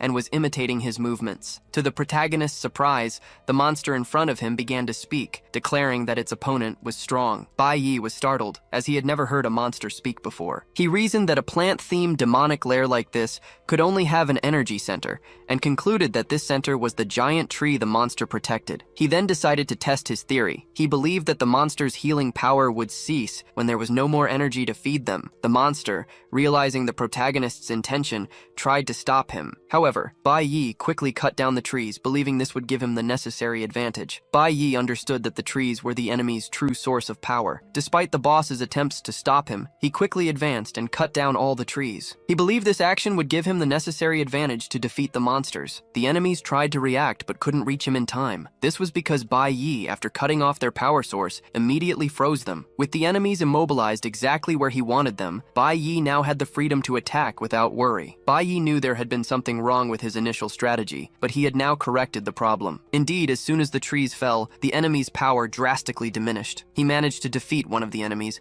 gaining a considerable amount of experience. Upon witnessing his twins fall, the other monster managed to break free from the ice. However, Bai Yi showed no concern. After all, he no longer saw that boss as a significant threat. To his surprise, the boss surrendered and asked to be eliminated. Bai Yi considered it the first time he had witnessed such behavior from a boss. Regardless, he would grant the monster's request. Thus, Thus, he defeated the enemy and collected the dropped material, a poisonous thorn essential for forging the infinite poison spear, a weapon of great power. After the boss's defeat, the dungeon entrance opened again. However, before leaving, Bai Yi noticed that his level had increased considerably and that he was about to acquire a new class. Yet, as soon as the transformation was complete, he realized it was a blue class, a flower summoner type. He wasn't very pleased, but he considered it positive that the class didn't require many attributes, even though he wasn't very familiar with its powers. What truly caught his attention, however, was this class's ability to make contracts with evil spirits. With this information, Bai Yi concluded that perhaps the bosses he had just defeated could become his allies. Next, he spotted the enemy's souls hovering over their bodies and approached to speak with them. Thus, Bai Yi activated the spirit contract ability. Now, the twins were under his command and could appear whenever Bai Yi needed them. Sometime later, Bai Yi's father's phone rang. Officer Chen informed him that he had secured a spot for Bai Yi at Captain Hong's dinner. Immediately, Bai Yi confirmed his attendance, promising to bring a meaningful gift, as he saw it as a chance to return to the guild. After hanging up the call, he considered that it was indeed his lucky day. Next, he decided it would be good to visit his sister. Meanwhile, Bai Yi's mother remained worried. However, Bai Yi arrived home and asked her what she was doing standing in the rain. He approached her, saying he would take her inside. Once inside the house, she received a gift from her son. Bai Yi explained that his delay was because he was looking for the best Mother's Day gift. However, she felt that her son was hiding something and was determined to find out the truth. Meanwhile, Bai Yi went to his room to rest. He pondered that at the moment, he possessed 3 distinct classes. 2 of them had reached rank D, but he considered that it was still not enough, for he knew that sooner or later he would find his father, and knowing him well, he imagined that he might have bribed one of the guards to get out early. For this reason, Bai Yi had been preparing in advance, convinced that he couldn't be too careful. The next day, he headed to another dungeon, convinced that before starting serious training, he needed to solve his immediate problem. Fleeing was not an option. Therefore, his only option was to rank up and strengthen himself whenever he had the opportunity. That's why he always sought out dungeons above his current level. He believed that only then would he be able to face a greater evil, because to confront a powerful enemy, it was essential to be properly prepared. At the School of the Awakened, Professor Huang announced that the assessment results had been released. She informed them that Bai Yi and Qi Yin had secured first and second place in the school, respectively, with the highest scores, and that recordings of their performances had been sent to the guild for review. Because of this performance, both earned a spot in the training journey. Furthermore, due to Bai Yi's excellent result, they would have an audience with the Divine Guild. Not even Bai Yi had expected this. The possibility of meeting the guild in person had not even crossed his mind. His classmates celebrated the achievement, believing that Bai Yi was destined for great things. After class, in the principal's office, Hong Liang asked his nephew Hong Qiangsheng if he was sure he didn't want to accompany the other two. Principal Hong Liang mentioned that the boy's father had finally shown up to see him, suggesting that Qiangsheng could use the situation as an excuse to go to headquarters and join the training journey. Hong Qiangsheng, however, stated that he had placed third and did not want to go to headquarters without earning it himself, as everyone would then think he depended on his father for everything. His uncle appreciated his nephew's attitude and hoped that Qiangsheng's father would notice the boy's maturity. However, Hong Qiangsheng made a request. He wanted access to the sealed rank D dungeon in the back mountain, as he would use it to grow stronger. Meanwhile, it was revealed that Xiling was the school's general director's nephew. Unlike Qiangsheng, Xiling pleaded with his uncle, General Director Zi Yunqing, to let him participate in the training journey, claiming to be the sole heir of the Zi family. Zi Yunqing noted that the young man was the last of his lineage, but still acted on impulse. He then asked why he had acted that way during the simulated combat. The general director knew very well that Xiling had manipulated the monster to harm the novices. He stated that the superiors were not fools, and that Xiling's belief that he would go unnoticed after what he did was disrespectful to them. He added that, as general director, he managed to cover up his nephew's actions, but emphasized that if Xiling were not family, he would no longer be studying there. Upon hearing all this, Xiling broke down in tears, begging for forgiveness. His uncle, however,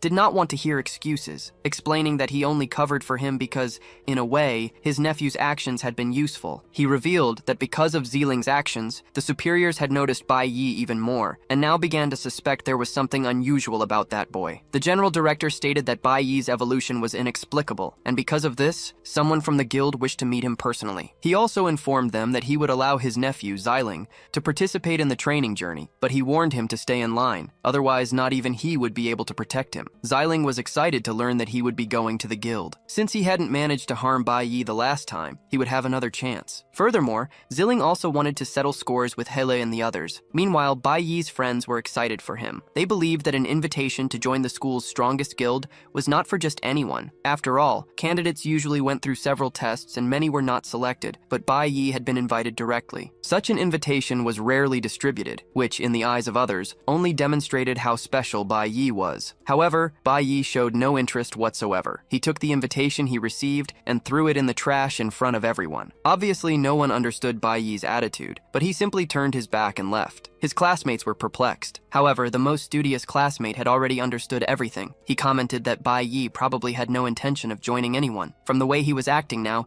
his goal was to lead, not to be a subordinate. After class, Bai Yi headed to the mountain behind the school. He had gained access to the rank D layers and knew that no one else would appear there at night. Accompanying him was Hong Qiangsheng, who was responsible for the authorization. Bai Yi had arranged everything in advance, but he thought it best to enter alone, believing that only he could face such a challenge. However, Hong Qiangsheng refused to just observe and wanted to enter as well. Bai Yi had promised to teach Hong Qiangsheng how to evolve quickly, on the condition that he gained access to this lair. He just didn't imagine that he would gain access to all the rank D dungeons in the school. In any case, the two entered, and Hong Qiangsheng showed difficulty in fighting. Bai Yi even offered help, but Hong Qiangsheng refused, stating that he could manage on his own. As he watches Hong Qiangsheng fight, Bai Yi reflects on his situation. He still hasn't met the requirements to access the warrior's tower, and therefore cannot enter it. Having practically cleared all the lairs he found, the school's dungeons are his only option at the moment. He knows that the higher an awaken's rank, the more experience is needed to level up. After reaching rank D, evolution becomes progressively slower. Noticing that Hong Qiangsheng was in trouble, Bai Yi decides to intervene, which annoys the boy. Despite this, Hong Qiangsheng finally reaches rank D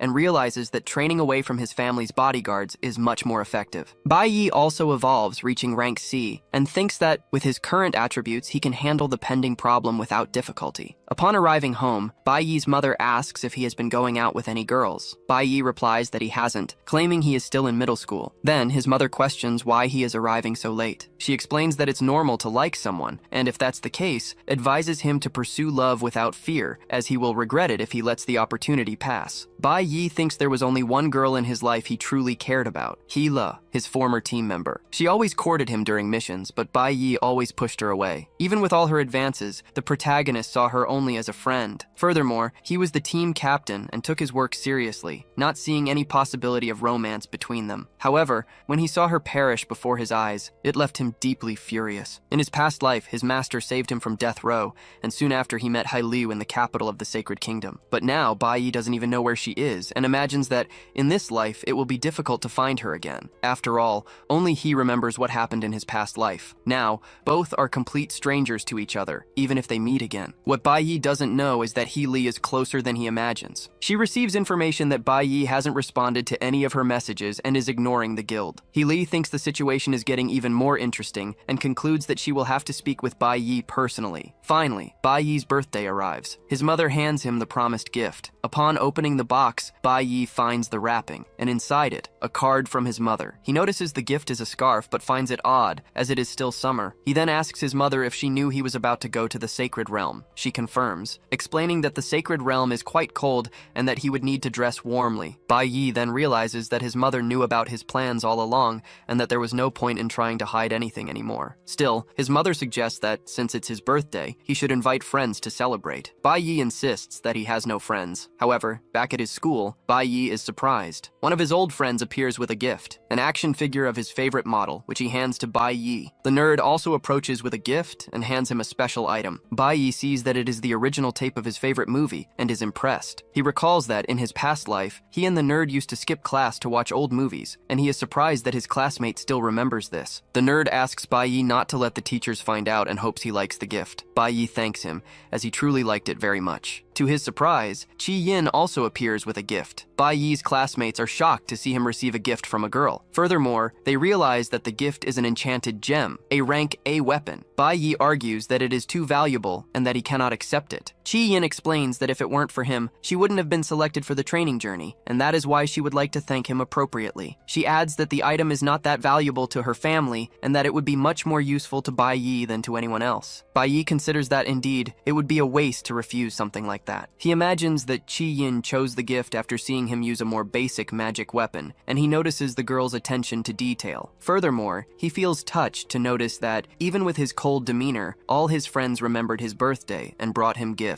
Meanwhile, the boys wonder since when Chi-yin and Bai Yi became so close. Curious, Chi-yin asks what they are talking about. Thinking of a way to return the kindness, Bai Yi invites everyone to dinner, stating that the meal would be on him. With the protagonist's dinner invitation, the friends were very surprised and happy. Meanwhile, the protagonist noticed some high school students nearby, approaching his classroom. Outside, these students were commenting about the guild leader's visit to the school and were eagerly awaiting a glimpse of her, known for her beauty. Understanding the situation, the protagonist realized that all that commotion was because of him. He decided that it was best to resolve the situation as quickly as possible. Amidst the confusion, Zilling was also awaiting the arrival of the guild leader. With growing anger, Zilling wondered if Bai Yi was really so important that the guild leader would want to speak with him personally. At that moment, the protagonist arrived in the corridor. Suddenly, a swift figure shot through the middle of the students. The protagonist was surprised, as the figure was moving with impressive speed, leaving a trail of impact wherever it went. Bai Yi interpreted that as a mere distraction and prepared himself for combat. The moment he drew his dagger, the figure moved in the opposite direction. Bai Yi realized that he was facing an extremely fast opponent and managed to defend himself in time to avoid being hit. Unlike him, the others could barely keep up with what was happening. At that moment, Hila revealed herself. She retreated after the counterattack and stated that Bai Yi's reflexes were truly impressive, believing she had made the right choice in inviting him to her guild. Upon seeing He Li, the protagonist was in shock,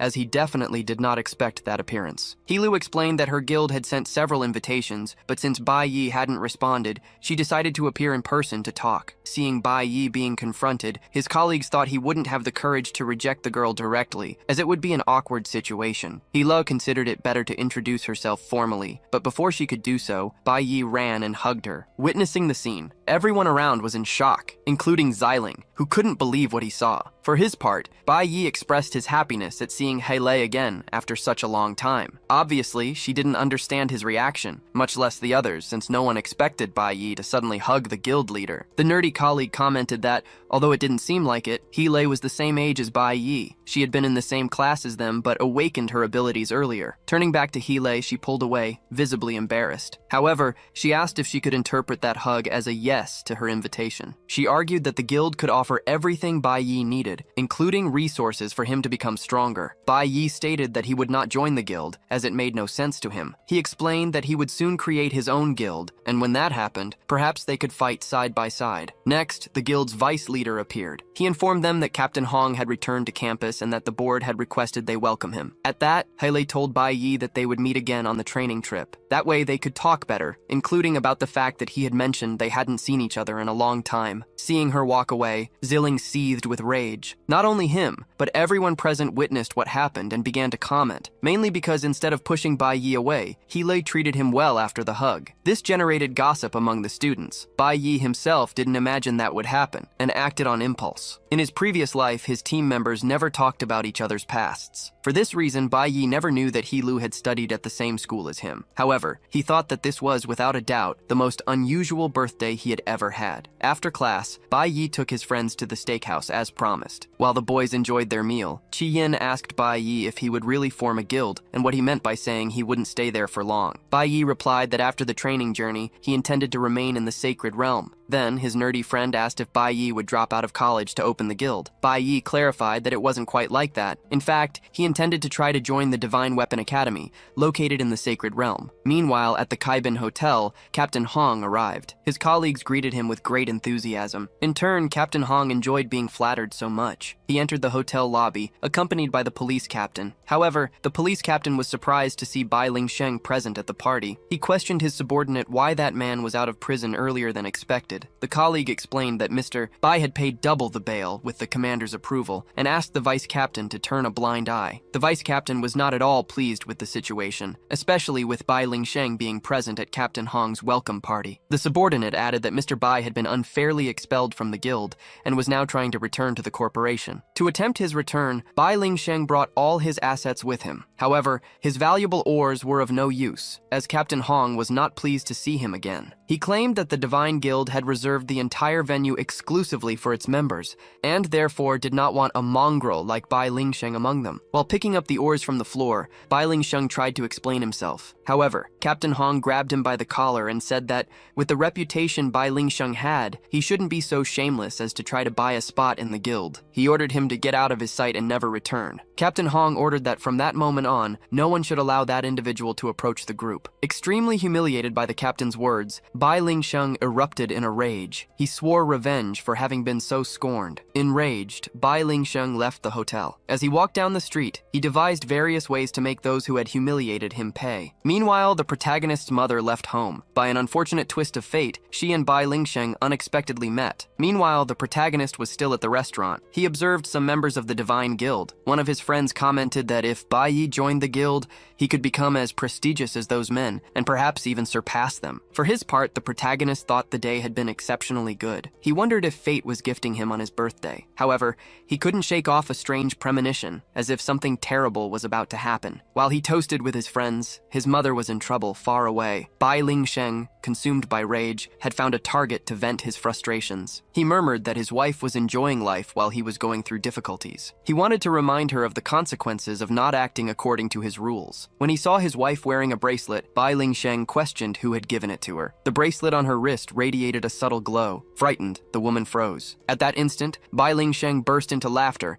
declaring that he now understood why she lived in such a luxurious apartment. He accused her of having found another man. Consumed by fury, he advanced to assault the defenseless woman. However, the bracelet that Bai Yi had given his mother reacted in time. From the magical object, a creature emerged, preventing Bai Lingsheng from continuing his attack. They were the twins whom the protagonist had previously defeated, now serving as guardian spirits for his mother. The woman herself was unaware of this fact and was surprised by the scene. Bai Yi had planned everything in advance, as he valued preparation. Next, the twin spirits initiated a confrontation with the aggressor, pushing him away from their protected one. Initially, Bai Lingsheng retreated, as he had been struck by the guardians. However, he declared that he had found the perfect way to unleash his anger. Meanwhile, Bai Yi remained at the restaurant until he felt the amulet on his chest vibrate. Immediately, he deduced that something serious was happening. He rushed towards his mother. Shortly before, he had called Hong Qiangsheng, asking if the young man had discovered anything about the matter they discussed. Hong Qiangsheng confirmed that the protagonist's father had indeed been released earlier than expected,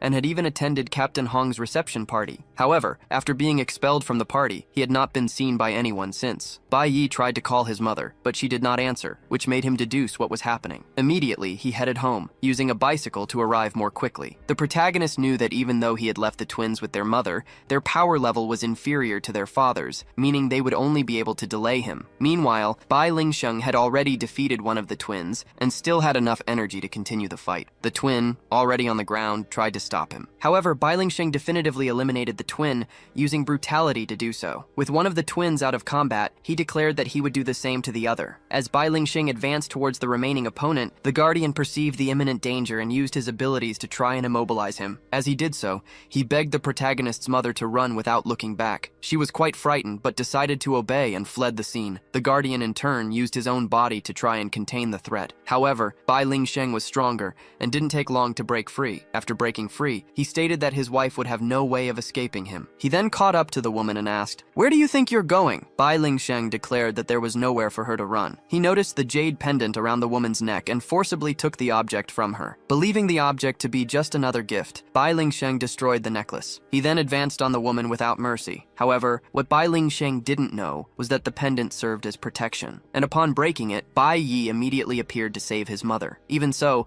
the protagonist's mother was frightened to see her son's sudden arrival. Not only her, but Bai Lingsheng was also startled. Angry, The protagonist declared that this would be the last time Bai Ling Sheng would lay a hand on his family, and that he would put a definitive end to the entire situation. In the past, the last time Bai Yi's parents fought, the situation became critical. He tried to intervene, but he was chained. He then had to watch everything, powerless. His mother had taken him for a walk and forgotten to inform her husband. Bai Ling Sheng had gone out to look for a job, but he was unsuccessful. Upon returning, furious, he took out his anger on his wife. Witnessing all of that, Bai Yi became so traumatized that he underwent a second activation. He broke free from the chains and tried to protect his mother. Bai Ling Sheng even tried to attack him too. However, the fury the protagonist felt at that moment gave him strength. Thus, he put an end to his family's suffering. However, on that same day, he lost both his father and his mother. Since then, he lived without a family. But in this life, he wishes to act differently, and he believes he will never again be helpless when it comes to protecting those he loves. Now, Bai Ling Sheng is no longer facing a defenseless target. Bai Ling Sheng expressed surprise, stating that he had not expected it. However, he considered his son's appearance opportune, as he intended to eliminate him as well. The protagonist, however, showed no fear. On the contrary, he launched an attack with great intensity. Upon being hit, Bai Ling Sheng recoiled, but what caught his attention the most was seeing the young man using his Kunwu blade. He truly wondered who had taken possession of his weapon. In any case, Bai Yi instructed the twins to take care of their mother and lead her to safety. Bai Ling Sheng then realized that the invocations came from his son, finding the discovery extremely interesting. This meant that the young man was a dual elementalist. He claimed that such a feat was expected from a son of his. However, he stated that inheriting his father's talent would not be enough. After all, he would not forget what the young man had done, and he would not go unpunished without proper retribution. Bai Ling Sheng declared that the young man was overstepping his bounds, but that he would teach him to have more respect for his elders. Having said that, Bai Ling Sheng launched his attack. The protagonist's mother showed concern for her son. However, Bai Yi was prepared. He used his ice ability to slow down the aggressor. Bai Ling Sheng did not understand how that had happened. Next,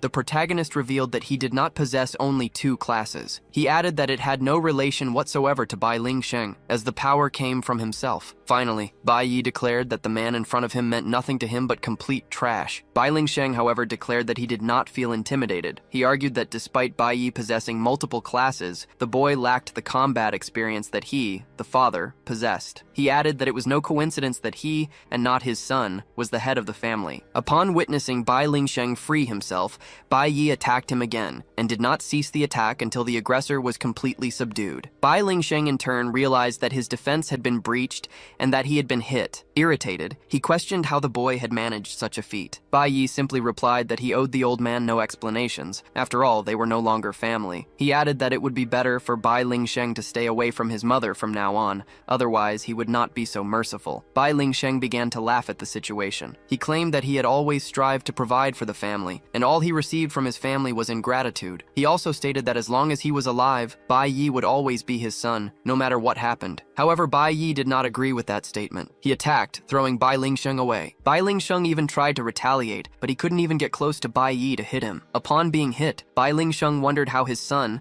a newly awakened, had become so strong in such a short time. After all, Bai Ling Sheng himself was a red class rank C, and he shouldn't be defeated by his own son. Bai Yi told the old man that he had no chance at all, and that it would be better for Bai Ling Sheng not to resist. The protagonist stated that throughout his entire life, Bai Ling Sheng had always resorted to violence. However, he had never faced anyone his equal. He preferred to unleash his anger on defenseless people. Therefore, the protagonist declared that an individual like Bai Ling Sheng did not deserve to have a family. Furthermore, he added that Bai Ling Sheng did not even deserve to be called a man. Consumed by rage, the protagonist slammed Bai Ling Sheng's face into the ground. The protagonist's mother watched the scene, impressed as she had never seen her son act that way. Defeated, Bai Ling Sheng asked the boy to reconsider. He argued that, above all, he was the one who had raised Bai Yi from the beginning, and that the boy should at least consider the blood ties that bound them. However, the protagonist questioned whether such a blood tie had ever prevented Bai Ling Sheng from assaulting his own family. He stated that Bai Ling Sheng had always been cruel. No matter how much his son or wife begged for mercy, he never showed compassion. Furthermore, he always acted with extreme violence, never once reflecting that he was doing all of that to his own family. Consequently, whenever Bai Ling Sheng was around, they never had a single day of normalcy. Therefore, he had no right to argue in his own favor,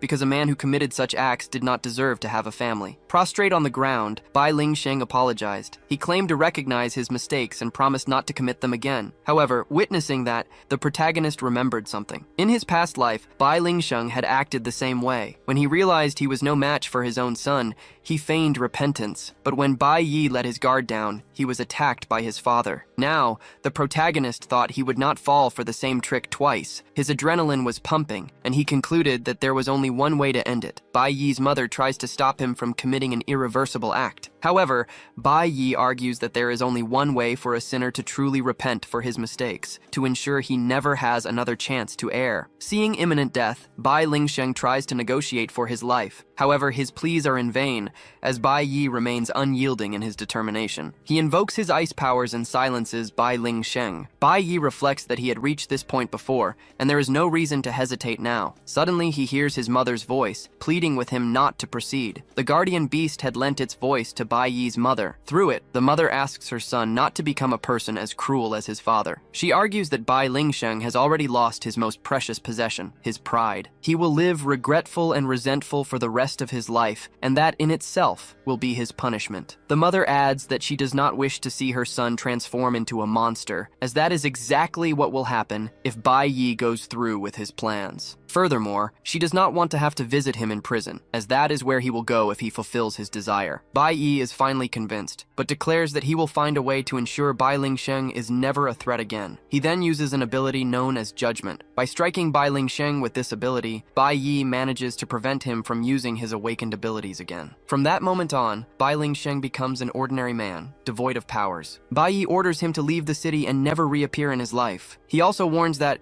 should the old man disobey this order and try to approach his mother, the guardian will be present to defend her. Furthermore, Bai Yi promises that if the old man commits any hostile act again, he will show no mercy, even if it means going to prison. Faced with this ultimatum, Bai Lingsheng has no choice but to obey. Sometime later, Bai Yi was already home. He entrusted the twins with taking very good care of his mother. Bai Yi commented that he had arrived in time to save her, otherwise something terrible could have happened. However, his mother reassured him, stating that everything was fine. Even so, Bai Yi remained worried and said he would need to get another pendant for her. His mother thanked him for his concern. However, Bai Yi was startled to hear her voice again. This time, however, it wasn't the guardian's voice, but his own mother's voice. His mother didn't know how it had happened, but the guardian spirit explained that her loss of voice was due to an old wound, which he had managed to heal. Sometime later, the guardian asked Bai Yi if he would really leave and abandon his mother after everything that had happened. Bai Yi explained that he had already paid the rent and that when he saved enough, he would buy the property outright. Furthermore, he had already prepared a new pendant for her. However, he would still need the twins to protect her full time. He added that his mother knew he was leaving for a good cause. What she didn't know was about his past life and all the experiences he had already lived through. Despite everything, Bai Yi still carried a great hatred, mainly due to what had happened to him and his team in the past. Because of this, he felt the need to go to the sacred realm, as it was there he would find his revenge. This time, he would arrive at the sacred realm earlier than the first time, and that could be an advantage. Even without knowing if he would be able to return or achieve his goals,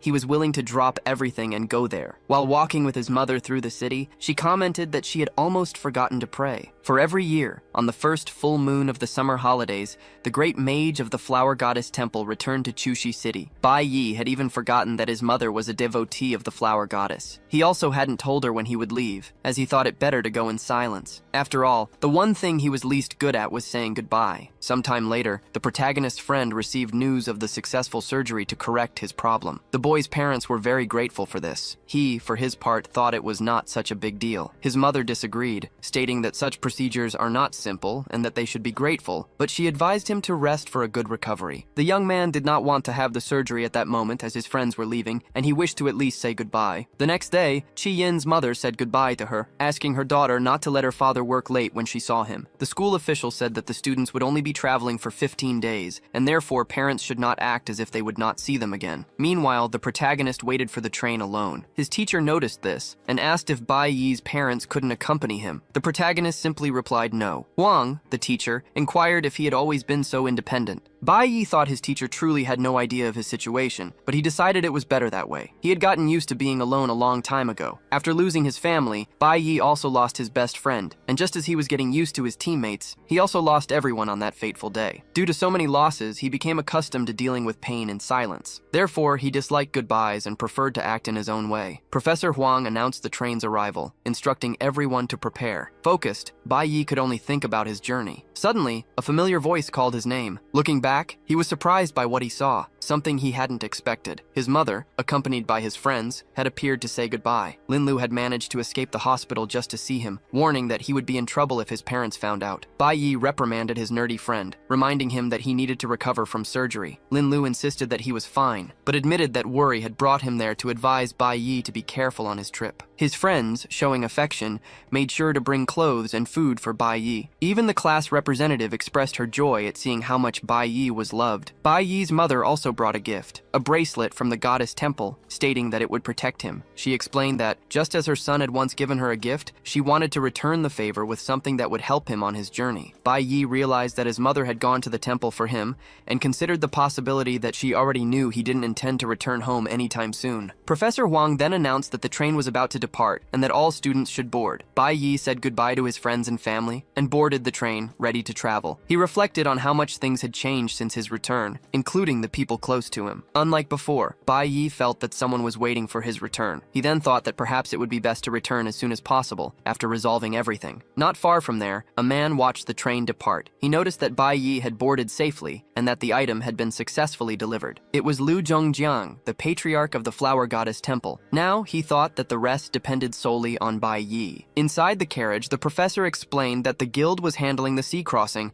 and that they would soon reach the border of the Zhang kingdom. With that, the training journey officially began. She informed them that it would take a day to enter the sacred kingdom, and that, according to tradition, they would spend the night at the border to conduct a field training exercise. Upon hearing this, Ziling became excited, thinking that this training would be a true spectacle. Professor Huang explained that the gods, creators, and protectors of this world granted supreme power to the divine families. Currently, the sacred realm is home to 2 gods and their families, and for this reason, everyone entering the country must strictly follow divine laws. To access the sacred realm from the Zhang kingdom, it is necessary to pass through 3 checkpoints. They had just overcome the first one. Upon boarding the train, all students received a special invitation issued by the sacred realm. Now, the students were arriving at the second border checkpoint. There, everyone would have to register their information and undergo a complete security check. Normally, this process took an entire day, and only after its completion could they continue their journey. The next day, it was time for the first combat training on the coastal border of the Zhang kingdom. Qi Yin noticed the protagonist wearing a new outfit and commented that he looked older. Some girls approached, recognizing the protagonist as the young man who refused the school's supreme guild. Finding Bai Yi handsome, they tried to approach him for a conversation. They were older students, and due to rumors, everyone already knew who Bai Yi was. However, Bai Yi was not interested in conversation, and left them talking to themselves. Bai Yi only thought that the beasts of the desolate land were too weak and would not help him rank up, which would hinder his level advancement. At that moment, an older student approached, boasting that he had also been the best student in his time, and stated that fighting the beasts in that location was no big deal. His name was Zhang Jun, and he claimed that fighting beasts in real combat was much more challenging. Upon hearing this, the girls began to show interest. They cast their charm on Zhang Jun, as Bai Yi knew they only wanted to be protected. In any case, Professor Huang reinforced that the students on that journey were part of the school's elite. She instructed the students to train only in the designated area, avoid acting alone, and return to the camp to finish training by 8 in the evening. Excited, Zhang Jun said he had heard these rules many times, and went ahead with the 2 girls. Ziling was also excited, always showing an expression of someone planning mischief. Meanwhile, in the sacred realm, Captain Hong arrived at a certain location, where an ally informed him that Captain Shannon was waiting for him. The Supreme Guild's vice leader considered it a privilege for his guild to use the same train as the captain, as they thus did not have to pass through the checkpoints. In turn, the captain instructed Hong Qiangsheng to wait with the squad. With that, the young man had no choice but to obey. Back in the desolate land, Zhang Jun was showcasing his powers. The fawning girls were happy to be on his team. Meanwhile,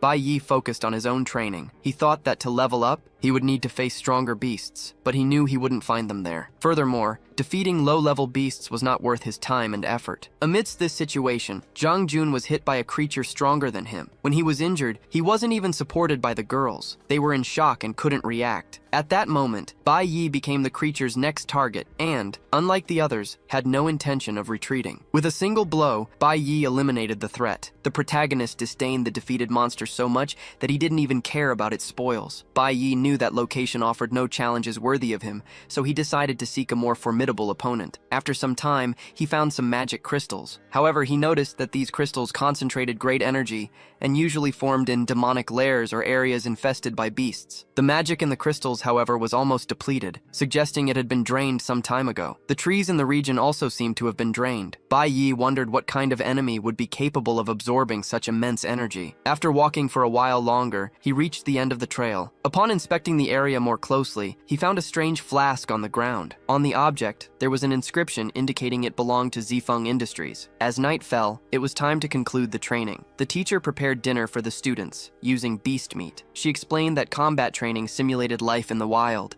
and finding food like that was an essential part of survival in a hostile environment. Some students were reluctant to eat monster meat, while others did not hesitate. Meanwhile, the students noticed that Bai Yi had not yet returned to the camp. Qi Yin expressed surprise, praising the teacher for being not only good at theory, but also at applying her teachings in practice. Huang revealed that, before becoming a teacher, she had studied to join the Divine Guild. However, she was not considered good enough to pass the test. The teacher confided in the class representative that it was her first time in the sacred realm, asking for secrecy. Huang added that, thanks to Qi Yin and Bai Yi, she finally had the opportunity to visit the place she had always dreamed of seeing. While she was talking, Qi Yin barely noticed something approaching. Unlike the student, the teacher perceived the danger and quickly managed to protect Qi Yin in time. However, the teacher herself ended up being hit by an enemy attack, and Qi Yin witnessed everything before her eyes. Frightened, the other students tried to understand what was happening. Meanwhile, Bai Yi was trying to return to the camp as quickly as possible. He had discovered that a powerful demonic beast was on the loose. However, Bai Yi could not arrive in time, as the teacher was caught off guard. Huang instructed the students to run to the nearest guild. The teacher knew very well that she was facing a rank B demonic beast, and intended to at least distract it while the students fled from danger. On that same day, upon arriving at the location, Xiling put his plan into action. Furious that Bai Yi had stolen all the attention for himself, he sought revenge. To do this, he brought the demonic beast with him and released it to absorb the environment's nutrients. Xiling believed that after the beast acted and everyone was injured or defenseless, he would emerge to save the day, thus earning the fame of a hero. However, the situation spiraled out of control. Xiling found himself helpless, as the beast became more powerful than he had imagined, turning into a problem he could no longer manage. Cowardly, Xiling decided to stay away from the action, leaving the others at the mercy of danger. Due to his recklessness, Professor Huang was the first to be hit, and others were also at risk. While running, the protagonist recalled that in his past life, he had faced a rank S enemy, a monster that had given him a lot of trouble. From that experience, he knew that the current adversary was strong in both defense and attack. Furthermore, the most powerful person there was Professor Huang, but she was rank C, significantly inferior to the rank B beast. The protagonist himself recognized that he would not be able to defeat the creature without using his full potential. However, by doing so, he would reveal his true capabilities to all the students, which could attract the attention of the so-called gods. Turning back to the professor, she realized that the monster had already injured half the class. She also noticed that the creature's attacks caused paralysis. Desperate, she did not know what to do in that situation. The creature, in turn, was feeding on people's energy. Qi Yin was the one who resisted the most, but even she was at the monster's mercy. However, before the creature could attack again, it was hit. Huang declared that she would not allow the monster to approach her students. With that, she became the enemy's primary target, as she had drawn all the attention to herself. The creature advanced to deliver the final blow, but before it could do so, the protagonist arrived in time to save the professor. Bai Yi positions himself in front of the teacher and protects her, counterattacking the enemy. In doing so, he prevents Huang from being defeated. He reflects that his power is still insufficient against such a formidable enemy. For now, he can only control the beast. Next, he attacks the enemy with a blast of ice and manages to freeze the creature completely. However, this action does not go unnoticed, as all the other students witnessed Bai Yi change classes. Bai Yi ponders that there is not much to do. He cannot allow the others to be eliminated, even if it means revealing his secret. Teacher Huang, despite being in the most critical situation, shows concern for her student. Meanwhile, the monster has not yet given up the fight. The creature performs the feat of disappearing before everyone's eyes. The students become truly frightened, but the protagonist knows that the danger has not ceased, as the creature can return at any moment. With his current strength, Bai Yi knows that he cannot defeat the monster, but he can at least seize the opportunity to help the others retreat. The teacher instructs the students to go ahead, as she needs to remain until she is sure everyone has fled, including Xiling, who has not yet returned. Huang is responsible for the students and needs to ensure that no one is left behind. The location and time were agreed agreed upon in advance, and she believes she cannot abandon the camp, leaving anyone behind. However, the protagonist claims that Ziling was responsible for releasing the creature. A flashback reveals that, in the past, the enemy infiltrator in Bai Yi's team was the one who prepared breakfast. Everyone ate without suspecting anything, including Bai Yi, the team leader. The infiltrator barely showed any signs of what was to come, and he relied on this discretion as he needed everyone to ingest the food. On the day of the attack on the team, everyone was paralyzed, unable to react. He had mixed a paralyzing agent into their food for a month, using this perfect tactic to incapacitate his targets. Back in the present, the protagonist did not hesitate to accuse Ziling. He explains that the Zifeng industry belongs to director Ziqing Yun's family and is currently managed by Ziling's father. He adds that the company's laboratory specializes in demonic beast research, using special vials to store miniaturized species. Bai Yi displays the broken vial he found deep in the forest and claims that, among those present, no one but Ziling would have access to such an item, concluding that it could only have been him. Meanwhile, Ziling observes the scene from afar. He realizes that Bai Yi found the vial and regrets not having properly hidden his tracks. Furthermore, Ziling thinks that once again, Bai Yi found a way to thwart him. Consequently, his anger towards the protagonist only intensifies. Returning to the students, everyone starts to turn against Ziling. They state that Ziling should be severely punished for his actions. Ziling hears everything, which only fuels his fury. In any case, the teacher insists that they need to leave there as quickly as possible. She hands a radio to the class representative, leaving her in charge of communication. However, a shot from afar destroys the radio. Qi Yin ends up getting injured in the process. This leaves her teacher even more worried. While some wonder what happened, the protagonist knows very well who did this. Then, a smoke grenade is thrown. A paralyzing gas spreads among the students, and amidst the confusion, Ziling approaches wearing a mask. Ziling approaches the other students, furious with the protagonist. He claims that Bai Yi is the real culprit for the entire situation,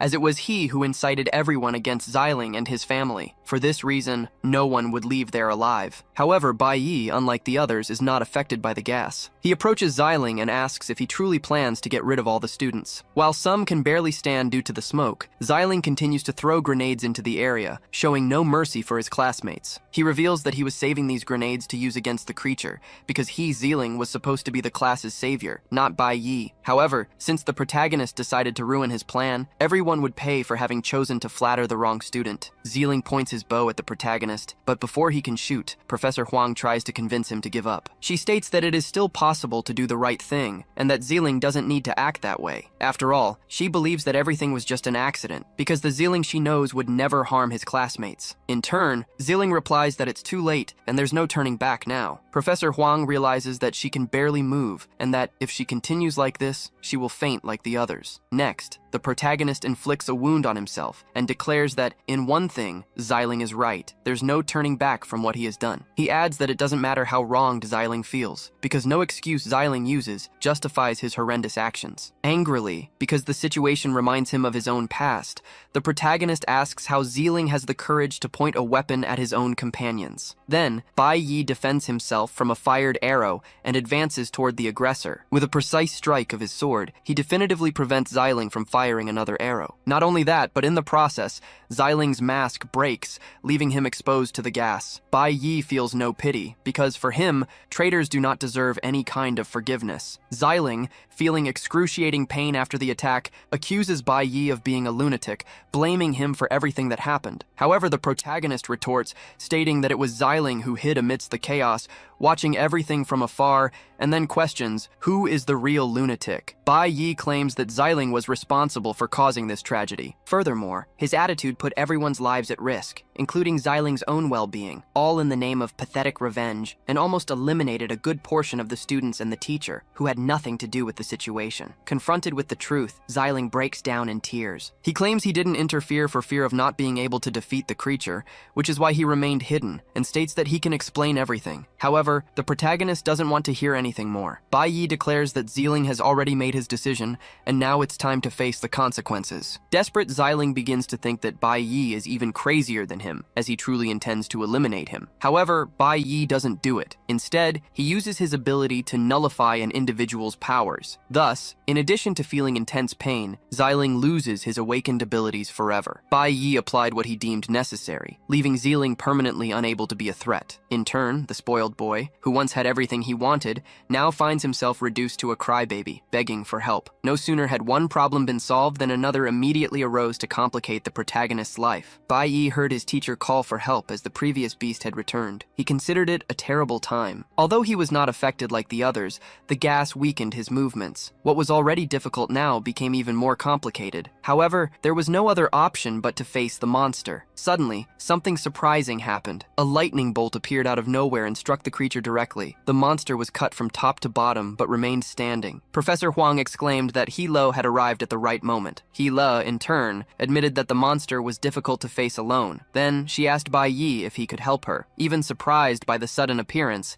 Bai Yi prepared for the fight. However, the monster used its camouflage. The protagonist explained that the creature possessed a very effective camouflage ability, as he had wounded it before, but it had escaped without a trace. Even with his leg injured, Bai Yi warned that the paralyzing effects of the gas were taking hold, and that everyone would soon fall asleep. Realizing that he was the only one in the class still standing, Yahello was surprised by the protagonist's resistance to the gas's effects. As a precaution, she handed him a first aid potion. Yahello informed him that the guild had been called, but she didn't know when reinforcements would arrive, so they needed to buy time. Bai Yi supposed that the beast was analyzing its targets, waiting for the right moment to attack. His supposition was correct, as the creature attacked shortly thereafter. The protagonist was almost hit head-on. Quickly, Yahello attempted a counterattack, but the creature dodged. However, the monster couldn't dodge so many attacks, and ended up being hit by one of them. Yahello noticed that Bai Yi had recovered very quickly. The protagonist stated that he was ready to fight, and that if they worked together, they could win. Bai Yi praised Yahello's attacks and reflexes, considering them excellent. However, he reminded her that despite her skills,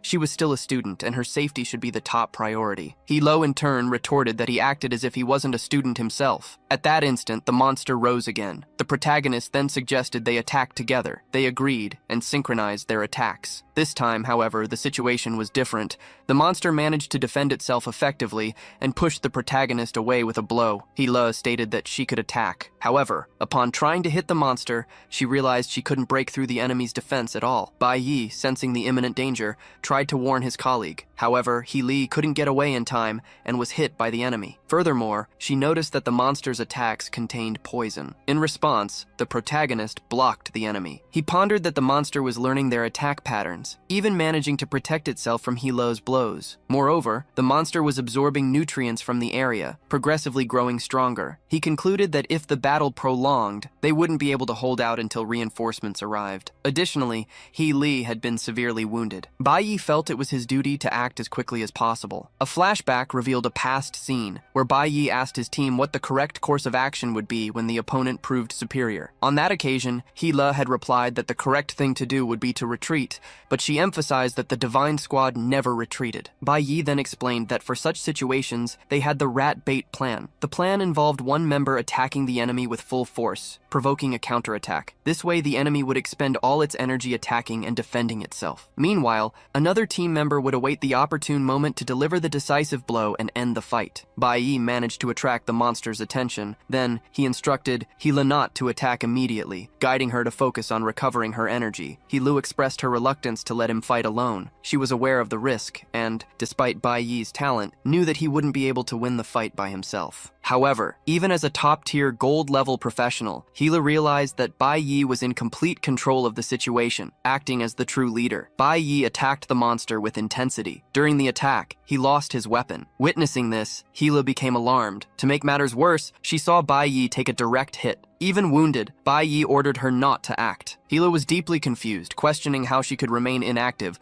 while a comrade was severely injured. The creature, in turn, believed it had won. The monster possessed enough consciousness to consider humans inferior, believing that, in the end, they were all just food for its kind. Meanwhile, Bai Yi thought the right moment was near. Then, he finally gave the order for Yahello to act. Immediately, the girl prepared for the attack. Bai Yi had realized that every time the monster was injured, it was trying to devour someone. He understood then that the moment the creature was about to feed was ideal for an attack, as the monster became more vulnerable. Thus, he merely awaited the precise moment for Yahello to finish the task. That way, with a single blow, she could end the fight. Sure enough, the moment the monster was hit, its body became paralyzed. Now, Bai Yi had achieved his goal. After immobilizing the monster, Yahello warned that the paralysis would not last long, urging them to act quickly. Bai Yi responded that it was enough. This time, he would not allow the creature to escape again. Immediately, Bai Yi activated his ability to freeze the enemy. Yahello was surprised to realize that Bai Yi possessed more than one class. By this point, the protagonist no longer hid his true strength. He knew he needed to fight with everything he had to ensure victory. Next, Bai Yi unleashed his most powerful attack. With this blow,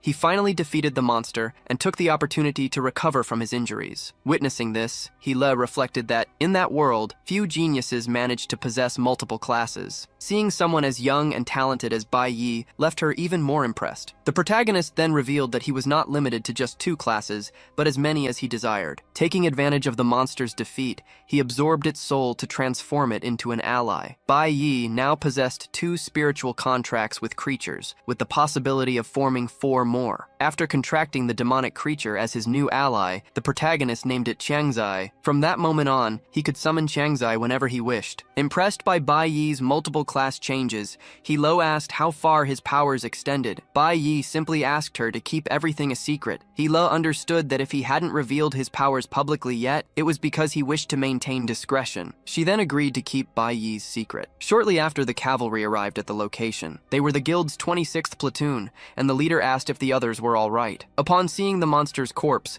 the squad leader understood that the threat had been neutralized. All that remained was to send the injured and unconscious to a safe location after they received first aid. The class representative, still frightened, was comforted by the teacher. Meanwhile, the squad leader commented that a monster of that size would be a considerable challenge even for his experienced team. However, 2 students managed to handle the situation. He then understood why both were considered prodigies. After waking up, Jangjun and the other girls expressed their gratitude for the protagonist's help. Jangjun added that if it weren't for Bai Yi, he might not be alive at that moment. Meanwhile, Yahello was receiving care from a healer who questioned her about why she had advanced alone against the monster. Yahello reassured her team, assuring them that the situation was under control. One of her allies commented that the boss should not be underestimated. After all, she was a genius and knew exactly what she was doing. However, Yahello thought that, in reality, it hadn't been her who solved everything this time, and she decided to keep that fact a secret. After all, Bai Yi was a truly mysterious person. After the rescue, the students were taken to a safe location. Meanwhile, elsewhere in the jungle, Xiling was running, fleeing another creature that he himself had released. He justified his action by saying that he had released the monster so that it would pursue others and not turn against him. However, Xiling was about to discover that controlling creatures like that was not as simple as he imagined. Sometime later, the students resumed their train journey. The protagonist took the opportunity to study the creature he had captured more thoroughly. Meanwhile, the person in charge of the students reported everything that had happened to his superiors. This made Bai Yi realize that they were constantly under surveillance. After the recent events, it would be even more difficult for him to evolve and conceal his true abilities. In any case, the train finally arrived at the long-awaited Shengye Kingdom. The train, already within the divine realm, arrived at the campus station. The protagonist anxiously awaited what was to come. Bai Yi knew that this was the richest country in his world, which made the difference from his homeland quite evident. The academy's campus director received the students, informing them that he would accompany them during their visit to the Divine Weapon Academy. Bai Yi knew that the Divine Academy was where his enemy had graduated. Calculating the time, he imagined that his enemy should still be studying there, and could barely wait to meet him in person. Sometime later, the students were introduced to the statue of Cadmus Thebes, one of the 5 creator gods of that world. For many, Cadmus Thebes was an idol, as the Thebes family was currently the most powerful in the country, enjoying an invaluable reputation. They were considered special for possessing a direct lineage to a divinity. The campus director explained that Cadmus Thebes had been responsible for defeating a demonic dragon in the past, and that he subsequently founded the Guild of Gods and the Academy itself. The Divine Soldiers Academy was the most prestigious in the world. Consequently, the selected students were truly privileged, but considerable effort was also required of them. In addition to needing to achieve at least rank B, candidates also had to pass an extremely rigorous admission exam. For some students, achieving rank B took a lifetime, which made this level extremely difficult to reach. Furthermore, rank B awakened ones were quite rare, and those who reached this level while still young were acclaimed as geniuses. Bai Yi knew this very well. Even so, his enemy had graduated from that academy, which only proved the adversary's extraordinary strength. In the past, the individual named Chris had been introduced to Bai Yi as a new member of his team. The person responsible for integrating Chris into Bai Yi's team stated that he was the academy's best graduate at that time. For this reason, Bai Yi believed that his enemy should still be studying there, and to be able to face him, it would be necessary for Bai Yi to reach rank B as soon as possible. Bai Yi's goal was not to join the academy for prestige or fame, but rather to become stronger than his enemy, and one day carry out his revenge. Chi-yin reflects that if her colleague is striving to enter the academy, she will also need to do the same to catch up with him. At that moment, she is approached by a man who questions her about her arrival in the divine realm and why she hasn't visited her father yet. Surprised, Chi-yin shows embarrassment. The official responsible for student reception greets the man, identifying him as Secretary General Chen. Then, Chen informs Chi-yin that her father fell ill due to overwork and didn't want to worry anyone, but he believes Chi-yin should see him as soon as possible. Immediately, Chi-yin arranges transportation to go meet her father. The students who don't know her well begin to inquire if Chi-yin belongs to a prestigious family. Soon after, a luxurious limousine parks nearby, leading the students to wonder if everyone there owned such sophisticated vehicles. From inside the limousine, a group of academy students disembarks. The director reprimands them for their delay. However, one of the students explains that, as students of the East Territory's supreme private academy, they need to train in monster lairs at night. He adds that they had an intense training session and ended up oversleeping. The director clarifies that this training journey is conducted in conjunction with different countries and schools, and that these newly arrived students are, in fact, locals from the Shengye Kingdom. The visiting students are visibly impressed. However, the admiration is not reciprocated, as the newly arrived students barely pay attention to the visitors. The group leader declares that all these visitors must be from common, unprestigious families, and therefore do not deserve their attention. Upon hearing this,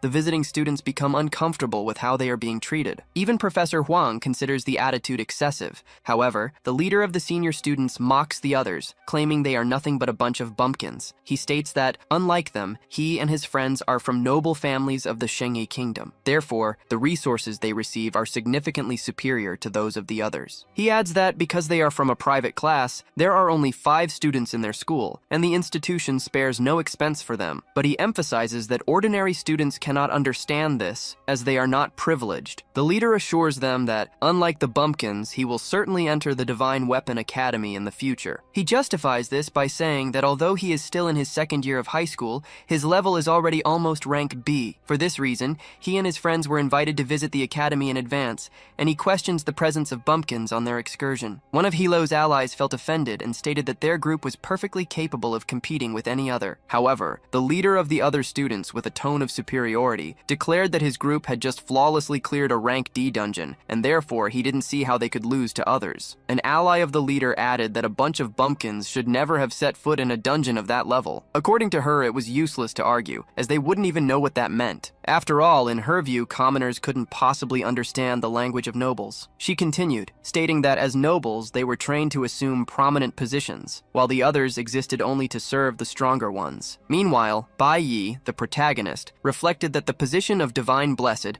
was the highest social standing a common person could achieve without belonging to a divine lineage. He had achieved this status in his past life, but he considered it useless, as he ended up being abandoned by the gods he had so flattered. Suddenly, a flying object rapidly approached. Some students immediately recognized it as the exclusive transport of the divine race. They wondered what members of the divine race would be doing in that location. A man emerged from the transport and announced that, apparently, all the students had arrived. Everyone was shocked upon recognizing the figure. It was Lin Feng, the blessed of the renowned Thebes family. As soon as he arrived, Lin Feng asked if Bai Yi was among the students present. The arrogant students, visibly confused, wondered who this Bai Yi could be. Bai Yi, for his part, remained silent. However, Lin Feng already knew him. He knew that Bai Yi had single-handedly cleared a rank D dungeon in the simulation test, and therefore he was eager to meet him. He added that the Thebes family was deeply impressed with the young man's performance. Lin Feng further informed that the family was organizing a hunting competition and invited Bai Yi to attend as a special guest. The arrogant students were in complete shock upon hearing such an invitation. Without further ado, Lin Feng asked Bai Yi to accompany him immediately. 100 years ago, the world was plunged into chaos with the emergence of countless demonic monsters of overwhelming power. 5 powerful deities descended upon Earth, protecting humanity and eradicating the most formidable creatures. Thanks to divine intervention, the human world was preserved. Since then, humanity developed a deep faith and began to worship these deities. To continue protecting humanity, the gods remained in this world, granting them knowledge and power. They established new laws and formed armies capable of confronting the demonic creatures. Furthermore, they united with humans, giving rise to a lineage of divine descendants. These demigods are known as the divine race. Although everyone knew this story,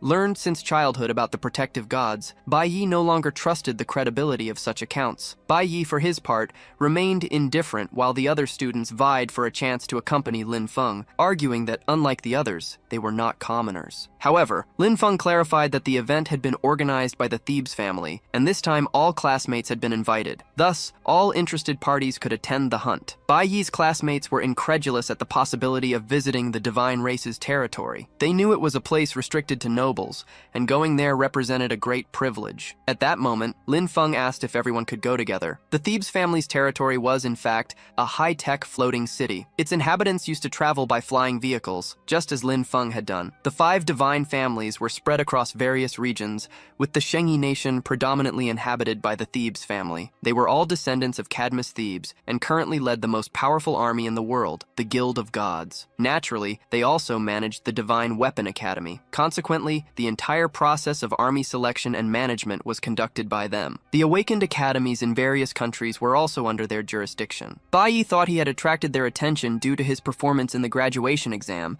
but he didn't understand why he had been approached specifically at the hunting competition. Lin Feng led the students during the visit to the location. While the other students were dazzled by the beauty of the place, Bai Yi only thought that he had finally reunited with the divine family, as it was not his first time there. Shortly after, a servant announces the arrival of visitors for Shin Thebes, the first heir in the line of succession. Shin Thebes reflects on art and ruins. His grandfather claimed that art was the only proof of human existence. His father, the king, believed that ruins were the true evidence. Shin, however, concludes that true art lies in creating ruins. Some students do not understand Shin's reasoning. The leader of the spoiled students instructs the others to show respect and bow, stating that only the ignorant face a deity directly. The protagonist, however, remains with his head held high. He realizes that Shin Thebes, the eldest son of the deity who governs that world, is before him, but he does not feel intimidated. After the presentation, Lin Feng leads the students to another location, the hunting grounds. Everyone is shocked by the immensity of the creatures that inhabit the place. Meanwhile, as Aod observes the hunt and asks how many participants there will be this time, his brother, Ali Aod, replies that the announcement will be made soon. They are not the only nobles present. Others also watch the hunt, including a girl named Alice Jin. The protagonist knows them well, the twins, as Aod and Ali Aod are grandchildren of the Aod family, and Alice Jin is a granddaughter of the Jin family. This means that representatives from 3 divine families are on site, observing everything. Lin Feng announces that the competition will begin soon, and will present the rules so that everyone understands. The hunting competition takes place in this gigantic area. Its core is the confrontation between awakened and magical monsters. The monsters, all of rank C, are captured around the world, and kept there by the Divine Guild. As for the awakened, they are volunteers from various regions. To ensure a fair challenge, only awakened of rank lower than B can participate. With this, the students understand that the participants possess a strength similar to theirs. Unlike the students, however, these volunteers are more courageous. Lin Feng announced that this year's hunting competition coincided with the festival day. For this reason, the Thebes family had prepared exceptionally generous rewards for the ultimate winner. He then invited the participants to enter the arena. Lin Feng informed them that this year there were a total of 12 participants, including Louis from the Shengdian Kingdom and Lin Qing from the Naiyi Kingdom. The younger students believed that these participants must possess vast experience, feeling inferior in terms of strength. However, the prospect of valuable rewards motivated some to take the risk, despite the high level of danger. The protagonist, however, was the only one who showed no fear. At that moment, Shin Thebes noticed the protagonist and identified him as Bai Yi. Shin Thebes stated that he knew Bai Yi had single-handedly defeated a D-rank dungeon, but he believed Bai Yi was capable of even greater feats. He then challenged Bai Yi to defeat one of the C-rank monsters in front of everyone. The more privileged students considered it madness to have a mere student fight alone against a monster of that level, but the order came from a divine descendant. Meanwhile, he lapon pondered that Bai Yi had not been invited without reason, believing that the Thebes family intended to test him from the beginning. For his part, Bai Yi declared that facing a single monster would not be enough. Since he was there, he would like to participate in the hunt completely. Although he didn't show it, Shin Thebes was surprised by the request. Not unlike him, the others were also shocked upon hearing Bai Yi's request. Even the nobles present were surprised. After all, it was not common to witness such audacity. Bai Yi thought that C-rank monsters were quite uncommon in the outside world, and having the opportunity to face them was something he did not want to miss. His goal was to reach B rank, and for that, he knew he would need to accept increasingly greater challenges. Furthermore, 3 of the divine guilds were present, about to witness his power. Thus, he wished to provide them with the greatest spectacle of their lives. Yahello, in turn, expressed his desire to participate in the hunt, should there still be available spots. Next, the vice captain also expressed interest in joining. Witnessing this scene, the spoiled students were shocked once again. Shin Thebes stated that since everyone's level was C rank, they technically met the requirements. He mentioned it was the first time ordinary students had requested to join the competition, and finding the situation interesting, he approved the request. At that moment, one of the spoiled students declared that those bumpkins were just trying to show off in front of the Divine Guild, predicting they wouldn't last long. Feeling threatened, the leader of the spoiled students announced that he would also participate. Lin Feng warned him to think carefully, explaining that teleportation devices were not allowed during the competition. Therefore, in a dangerous situation, no one would save him. Despite his fear, the leader of the spoiled students did not want to be left behind and agreed to participate in the competition. He believed that even without winning, his performance couldn't be worse than that of a bunch of bumpkins. With these additions, the number of participants increased by 8. These were the 5 from the private academy, plus the 3 from the Jiang Kingdom. From their privileged seats, the nobles considered that things had become more interesting. Then, the Jin family grandson asked the twins who they would bet on. The brothers each bet 1 million on the 5 from the private academy, claiming that nobles like them would never lose to inferior commoners. However, Shin Thebes spoke up, betting on Bai Yi's victory. The twins asked if he was serious. Regardless, they believed Shin Thebes was just throwing money away by betting on the wrong horse. Meanwhile, the Jin grandson pondered who he would bet on. Lin Feng realized he had forgotten to warn the new participants that it was absolutely forbidden to approach the central region of the Black Forest. However, he figured there was no cause for concern, as they probably wouldn't reach that far. Meanwhile, the participants spread out across the field. Drones filmed everything that happened inside. As soon as they moved a little distance away, the spoiled girl trembled with fear, claiming they were facing a danger never before seen. Their group leader instructed everyone not to panic, reminding them that they had faced monsters before, and that the current situation wouldn't be much different. The strength of a C-rank monster was not much superior to that of a dungeon boss, and he believed that if they fought as a group, their chances would be higher. This way, they would have the chance to put those bumpkins in their place. Sometime later, the protagonist and his group were advancing. Suddenly, he felt something peculiar. His heart started beating faster for no apparent reason, and he didn't understand why. Yahello asked Bai Yi if he was all right. Bai Yi replied yes, so as not to worry the others. The vice captain reiterated that the best strategy would be to fight as a group. He added that ever since Bai Yi refused the offer to join the school guild, their leader had been having sleepless nights. For this reason, she was even more eager to cooperate with Bai Yi. In any case, the vice captain believed they would have nothing to lose by cooperating with each other. Meanwhile, a lurking monster attacked the other group of students. Calivan, the leader of the spoiled students, was startled. He realized the monster was easily reading their movements. Calivan and his group were at the enemy's mercy. However, one of the group members decided to attack with their sword, managing to wound the creature. Next, the group's mage attacked with ice, pushing the monster away from the others. The monster became frozen, turning into an easy target. The group's archer prepared to shoot. As she fired her arrow, the others attacked in close combat, sparing no effort to defeat the monster. The group leader threw a fireball, believing the enemy would have no way to escape. Upon being hit, the monster exploded from the impact of the fire, being fragmented by the blast. Calivan celebrated his group's first victory, stating that this was the true potential of an elite group. His team also celebrated the victory, although the points had only been credited to the leader. Calivan declared that with the help of his companions, he would eliminate the monsters, leaving the rear guard for them to handle. In the meantime, the group's mage noticed something. In the overall ranking, the protagonist's group had already defeated more than 10 monsters and was in the lead. The group's mage was astonished. Her group had just defeated the first monster, while the others were already far ahead in the ranking. rankings. Even her group's leader found it difficult to catch up to them. Not only he, but the nobles were also apprehensive. The twins, who had bet on the group of five's victory,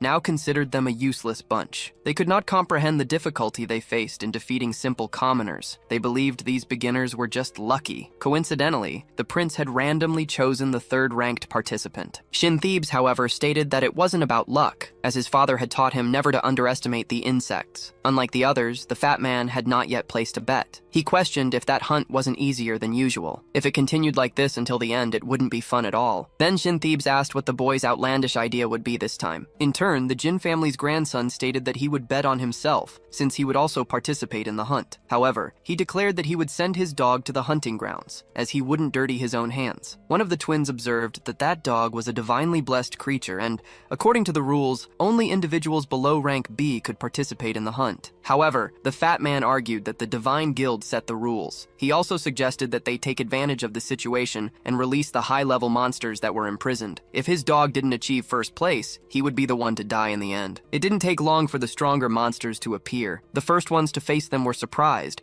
as they did not expect such a turn of events. One of the participants withdrew from the competition and begged to leave. However, as previously warned, there was no rescue available for those within the hunting grounds. Thus, several participants were eliminated throughout the competition. Those who agreed to participate were at their own risk, but this did not prevent those on the outside from becoming worried, including Professor Huang, who was concerned about the protagonist. Unlike her, the nobles showed no concern whatsoever, for to them, it was all just mere entertainment. The twins applauded the spectacle, considering that the competition had become truly interesting. Next, they asked Thebes if he still had any monsters left. The prince, impassive, simply observed everything carefully. Back with the protagonist's group, Heelei was facing a stone monster. She used her speed to dodge the attacks. While Heelei distracted the creature, the protagonist seized the opportunity to attack, pushing the monster away with a kick. However, the creature had not yet been defeated. Nevertheless, it began to suffer disadvantages, as this was one of the vice leader's abilities. Taking advantage of the opening, the protagonist attacked again, defeating the monster once and for all. Heelei, in turn, realized that this was the third time Bai Yi had helped her. Although they were working as a team, in practice, it was Bai Yi who was in charge. Furthermore, he was only using one of his classes, leading Heelei to believe that he did not wish to fully reveal himself to everyone unnecessarily. The protagonist, for his part, reflected on his rapid evolution and the wisdom of accepting the challenge. He imagined that if he continued at this pace, he would soon reach the much-desired rank B. However, he needed to act cautiously, as he did not want to expose himself in front of so many cameras. To act unwatched, he concluded that it would be necessary to find a space away from everyone's sight. The mist forest ahead of him seemed to be the ideal location for what he was looking for. The protagonist, aware that he cannot expose himself, considers entering the forest as the best option. To do this, he needs to convince the rest of the team. The vice captain, in turn, states that the team is performing very well, occupying the top of the ranking. He highlights that the fourth-place contestant is far behind, further increasing the gap between them. However, Heelei notices something her companion did not. She reveals that a competitor is rapidly climbing the ranks. The protagonist knows Ganax, but questions the reason for his participation in the competition. He observes that Ganax is defeating powerful monsters alone. Ganax is a divine blessed, a B-rank cloud-type warrior, which gives him a great advantage against monsters. The fact that he is a subordinate of the Jin family does not diminish the strength of his powers. In a short time, Ganax reaches third place in the ranking, surpassing the protagonist. Witnessing this, the chubby guy celebrates, exclaiming that Ganax has surpassed Thebes' candidate. He adds that the prince bet on the wrong horse, and because of that, will lose the bet. One of the twins argues that having a divine blessed participate in his place is pure cheating. However, the other twin recalls that Thebes has never lost a bet until today, and expresses satisfaction in finally seeing him lose. The prince, in turn, declares that he will not change the person he is betting on. Instead, he raises the bet by 100 million and challenges the others to follow suit. The twins were shocked, protesting that the amount was insane, equivalent to a whole week's contribution. In contrast, the burly man declared that Ganax was the most loyal hunting dog he had ever trained, and he also raised his bet on Ganax's victory. Following this, Thebes announced that he would increase the participants' motivation, and to do so, he added extra time to the game. It was then announced that the final phase of the hunting competition would officially begin at that moment. This meant that more monsters would be released into the arena, and participants could decide whether to continue or withdraw. Immediately, one of the young participants declared her desire to withdraw. One of the drones announced that the Thebes family had added a new prize for the winner. The prize was a special item, the Sacred Oracle. Bai Yi knew that this item was a ring that each member of the Divine Guild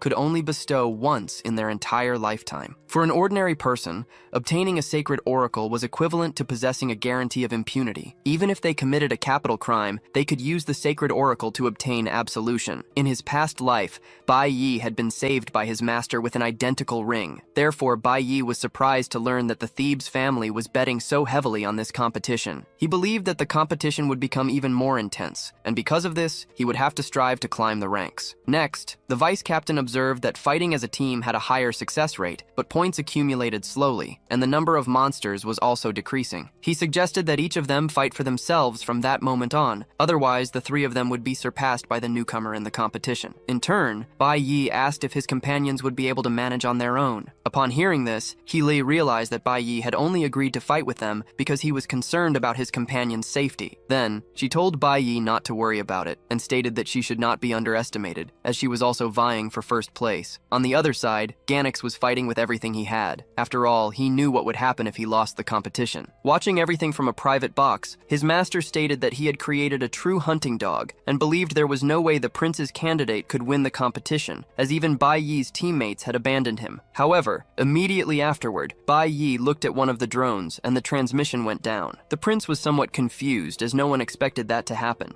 However, Thebes imagined that Bai Yi would now truly use his real strength, and that was why he was hiding. The prince, who had been observing Bai Yi from the start, noticed that the young man intentionally headed towards the most central area of the forest, a place many avoided due to its dangers. Bai Yi, for his part, remembered his master's teachings. The forest's great monsters preferred to hide. To find the creatures that granted the most experience, he would need to enter the enemy's lair. Now that he was there, Bai Yi concluded that it would be best to seize the opportunity to maximize his level. Outside the arena, the students who had given up were following the events. They noticed that Bai Yi's transmission had disappeared, and some began to worry. Professor Huang, in particular, grew anxious, imagining that Bai Yi might be in danger. However, one of the students drew attention to Bai Yi's score. They realized that he had gained 30 points at once, rising to second place in the ranking. If he continued at this pace, it wouldn't take long for him to reach first place. Upon seeing this, the chubby guy was shocked. He hadn't expected his subordinate's score to be surpassed, and believed it could only be a system error. However,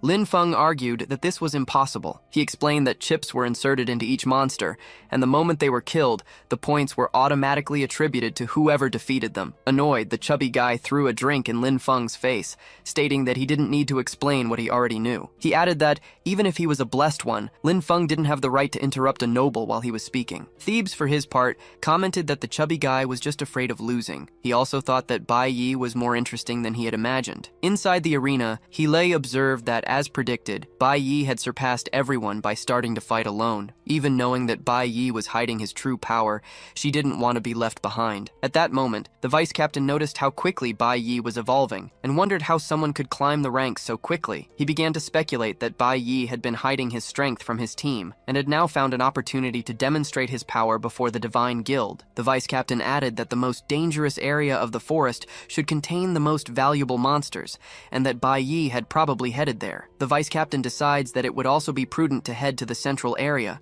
believing that by keeping his distance from the Black Mist Forest, he would be safe. However, Bai Yi was already in the heart of the Black Mist Forest. He reflected that, on his journey there, almost all the monsters in his path had been defeated. Thanks to this, his skills had evolved significantly, and he was considering the possibility of reaching rank B before leaving the hunting arena. Furthermore, Bai Yi had formed a contract with 2 more monsters. One of them was Shaolin, useful for locating nearby enemies, and the other, King Kong, a giant fighter. The protagonist took the opportunity to ask Shaolin to analyze the surroundings. Immediately, the protagonist was once again overcome by an unsettling feeling. He concluded that he was very close to imminent danger, as he felt something calling him. He recalled that, in the past, the demon who had made a pact with him had granted him a gift by sending him back to the past. However, the protagonist knew that such a gift came with a price. On that occasion, the demon had stated that, at the opportune moment, Bai Yi would pay his debt. Back in the present moment, the protagonist thought it was time to fulfill his part of the agreement. Elsewhere, Professor Huang analyzes the ranking board and sees Bai Yi in first place. She comments that among the top 4, 3 are from her school, and she did not expect such a result. Other observers also showed surprise. However, Bai Yi's transmission fails, preventing them from following his actions. The students begin to speculate that Bai Yi has advanced to the central region of the arena, the most dangerous part of the forest. The hunting ground is divided into 3 sections: the basic area, the central area, and the core, known as the Black Mist Forest. Most participants ventured only into the basic area, where monsters are weaker and yield fewer points. Unlike the majority,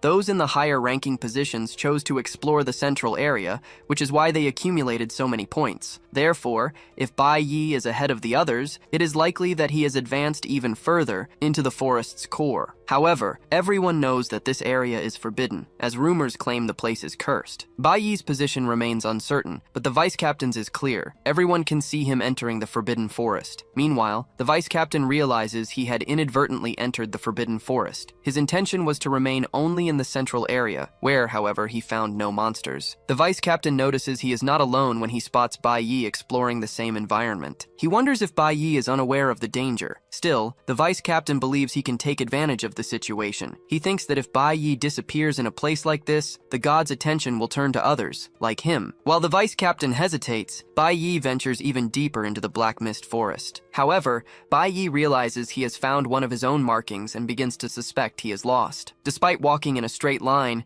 he realizes he has returned to his starting point. He then imagines he might be in an illusory labyrinth. Furthermore, he notices he is not the first to get lost there, indicating that a spell might have been cast in the past, making the location even more dangerous. Bai Yi, however, does not understand who could have been responsible for such a spell, which only intensifies his curiosity about the forbidden forest. Elsewhere, Hila noticed that Bai Yi's score had stagnated, while his opponent climbed the ranks, reaching first place. Shortly after, the vice leader appeared. Hila asked if he had found Bai Yi. The vice leader replied that he had found Bai Yi in the central area and had seen him entering deeper into the forest. Hila then wondered if Bai Yi had mistakenly entered the Black Mist Forest. Subsequently, Bai Yi's signal was lost, and he disappeared from the competition system. The students were alarmed because Bai Yi had vanished even from the ranking. Huang, in particular, began to fear the worst, although she hoped she was wrong. Inside the Black Mist Forest, Bai Yi thought it best to close his eyes and not succumb to any visual or auditory illusions. He decided to trust only his instincts and follow the rhythm of his heart. By doing so,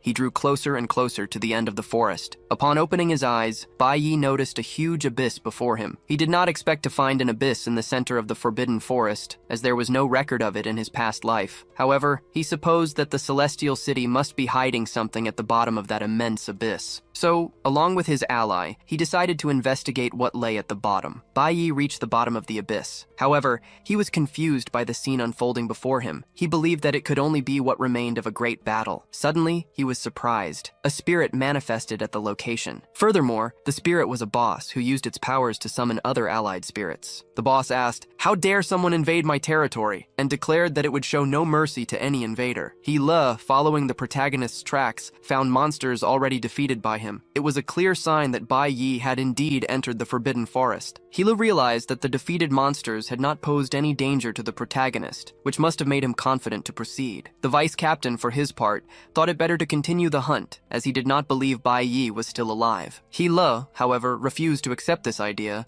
and stated that she would go after Bai Yi. She felt guilty for not having warned the protagonist about the true dangers of the forbidden forest, and therefore, she wanted to save him. The vice-captain tried to convince her not to go. However, a thought began to emerge in his mind. The less competition, the better it would be for his plan to win the favor of the gods. Hila was seen entering the forbidden forest. The chubby guy observing her claimed that the girl must be an idiot for doing that. However, he stated that this only made things easier for him. After all, the direct competitors were walking towards their death. He declared that there was no way his dog would lose the competition, and the victory would be his. The twins, for their part, discussed what was in that forest and why it was considered cursed. However, they realized that the competition was about to end, and soon it wouldn't matter much. Inside the hunting ground, some were still trying to survive. A girl was receiving first aid. An ally encouraged her, telling her to hold on until midnight, as the competition would end and they could leave. The leader of the spoiled boys commented that although the organizers had given them the opportunity to give up, no exit door had been made available. He said they were lucky to find an empty place to hide, otherwise they wouldn't have lasted long. By this point, he no longer cared about the ranking or his score, as his only wish was to get out of there as soon as possible. He claimed that, unlike commoners, their lives were not mediocre, and that's why they needed to endure until the competition's final time. Then, it was announced that the final stage had ended. Immediately, they believed they could finally leave. However, the organizers informed them that the bonus stage would now begin, and the final boss would be released. Faced with this, the spoiled ones fell into despair, and everything worsened when an earthquake struck the area. Some cried in despair, because by this point they no longer cared about points or prizes. They just wanted to get out of there alive. The leader of the spoiled boys reacts with fury, demanding to leave immediately. He claims that no one in his group cares about the competition anymore. Everyone just wants to escape as soon as possible. After all, they are from noble families and should be treated as such. However, the leader is caught by surprise. The enemy strikes him, eliminating him instantly and draining his energy. This is the promised boss. Upon seeing their leader eliminated, the other boys are shocked. Furthermore, they realize they could be next, as they are facing a rank B boss. Even if they attack together, there's no way to defeat such a powerful enemy. Far from there, Bai Yi is also facing a dangerous monster. Unlike the spoiled boys, he fights alone against a legion of enemies. Bai Yi reflects that throughout the competition, his general levels increased and his combat classes strengthened. However, only one class had its attributes significantly raised. He still believes he is not strong enough to defeat a Class B monster. However, his advantage lies in possessing more than one class. The protagonist bets on his trump card to win, switching classes during the fight and utilizing various attributes to defeat the monster. However, the enemy's strength is considerably superior to his own. Even using more than one class, Bai Yi finds himself at a disadvantage against such a powerful adversary. Still, he does not give up fighting, as he believes that by hitting the monster's weak point, he will be able to defeat it. To do this, he distracts the enemy while using the King Kong ability to strike it. In this way, he manages to hit the monster where he intended, leaving it vulnerable to lethal attacks. By doing this, Bai Yi finally manages to narrow the power gap. Soon, with a decisive attack, he eliminates the enemy. Despite the difficulty, he wins, and, as a reward, has his general attributes increased. But his journey is not over yet, as he sees a locked gate in front of him and feels the need to open it to discover what lies on the other side. Subsequently, Bai Yi notices an accumulation of stellar element. This means a new class is about to awaken. Meanwhile, outside, some members of the divine class were discussing the secret of the celestial city. One of them mentioned hearing rumors that inside the central tower, there was a dungeon where countless monsters were imprisoned. His companion, skeptical, did not believe it, arguing that such a thing would be impossible in the floating city. Interrupting their conversation, the squad captain reprimanded them, reminding them that they were not allowed to stand around gossiping about such matters. Faced with the reprimand, the two soldiers flinched, visibly startled. The captain emphasized that their duty was to protect the city's eastern sector, and with the hunting competition underway, they could not afford to make mistakes. He added that, despite having been in the squad for 3 years, they still showed less common sense than a recruit. He then ordered them to learn from their colleague Chris, as he was, in fact, an exemplary soldier. Back to the protagonist, he had just awakened a new class, the Star Red Mage. Although he appreciated the new power, he was soon again overcome by that unsettling feeling. Realizing that the feeling was intensifying,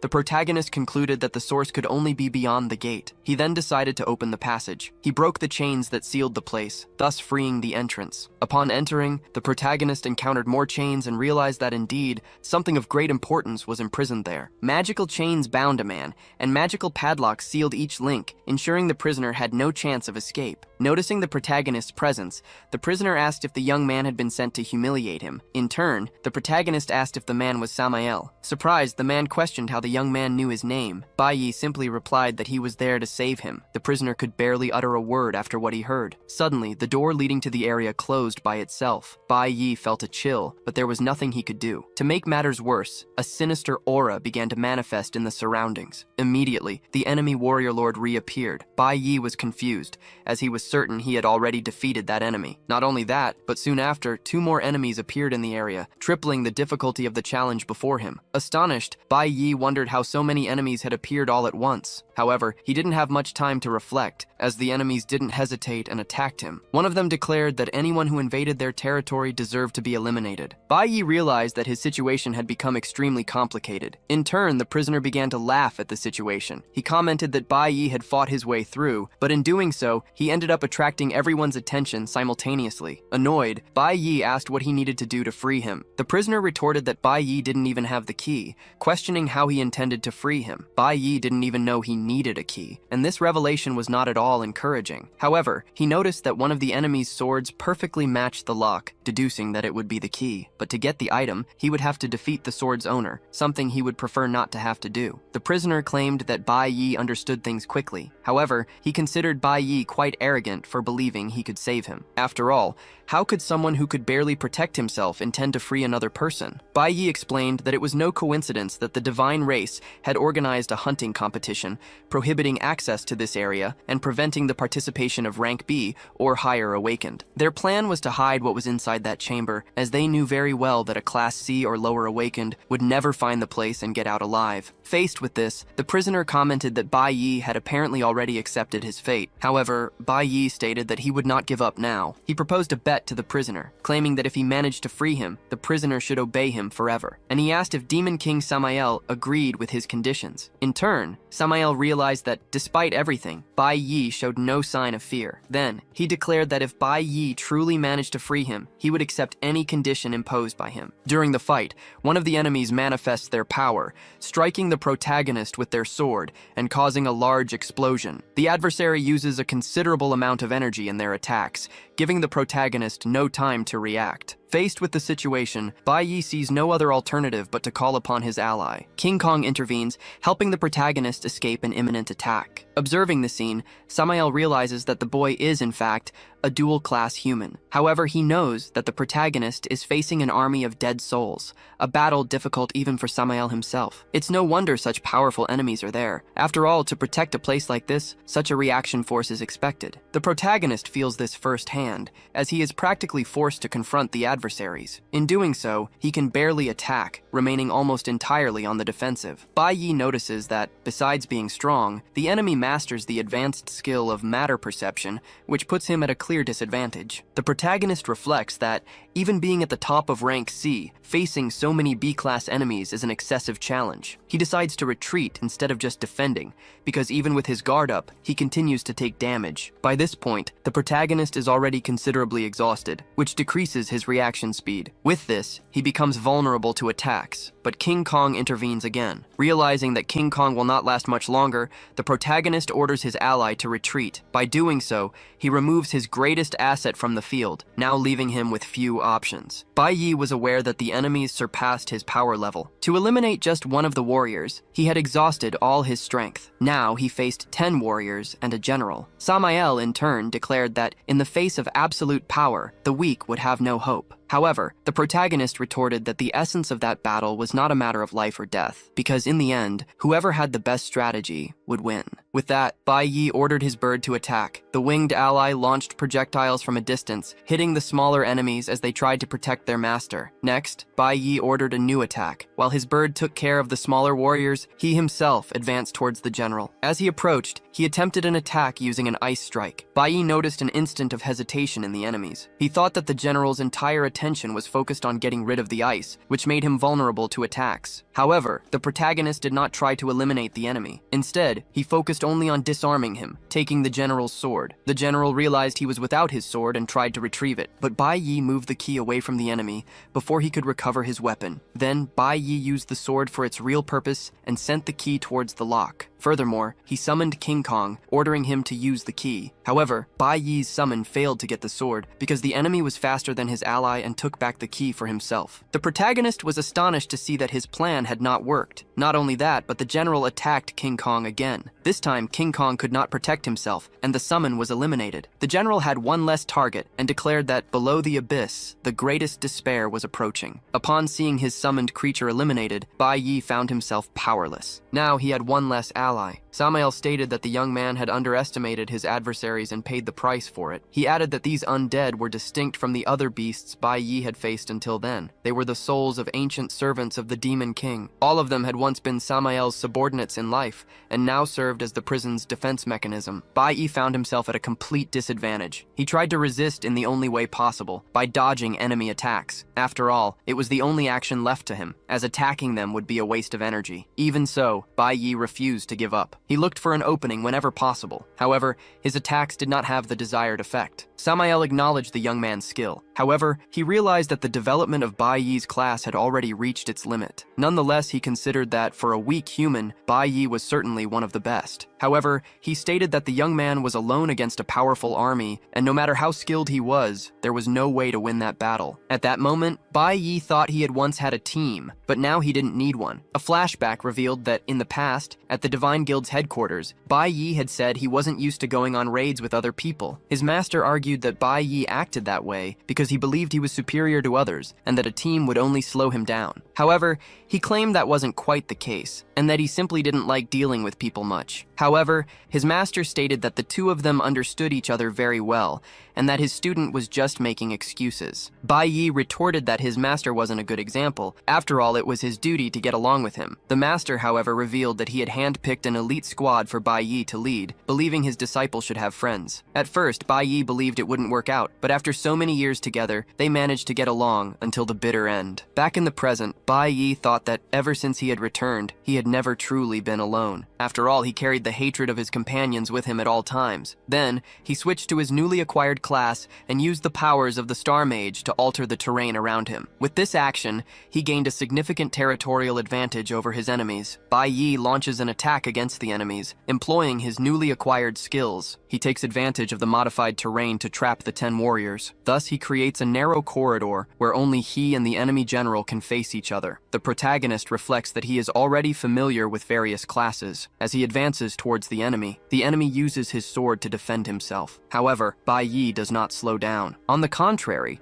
he intentionally allows himself to be hit. With the impact, he realizes that the blow from a B-rank general is indeed brutal. He observes that an opponent can only break the ice depending on their weapon, but now he has placed the enemy in a situation where they cannot counterattack. Bai Yi activates his ice power, trapping the enemy as he had done before. This time, however, he successfully trapped the general. Witnessing the entire scene, the prisoner is impressed. He saw the boy use his skill to trap the other enemies, leaving only the sword wielder free. Then, he used himself as bait, allowing the enemy's weapon to hit him on purpose to shorten the distance. Although he is alone, the boy demonstrates great intelligence. Furthermore, Samael realizes that the boy acts like a one-man army. In turn, the protagonist manages to take the enemy's sword, and now, he possesses the key to free the prisoner. Immediately, Bai Yi throws the sword into the lock. However, the general does not remain inert. She declares that she will not allow this to happen, and uses her strength to break free from the ice once more. Nevertheless, the sword is already fitted into the lock,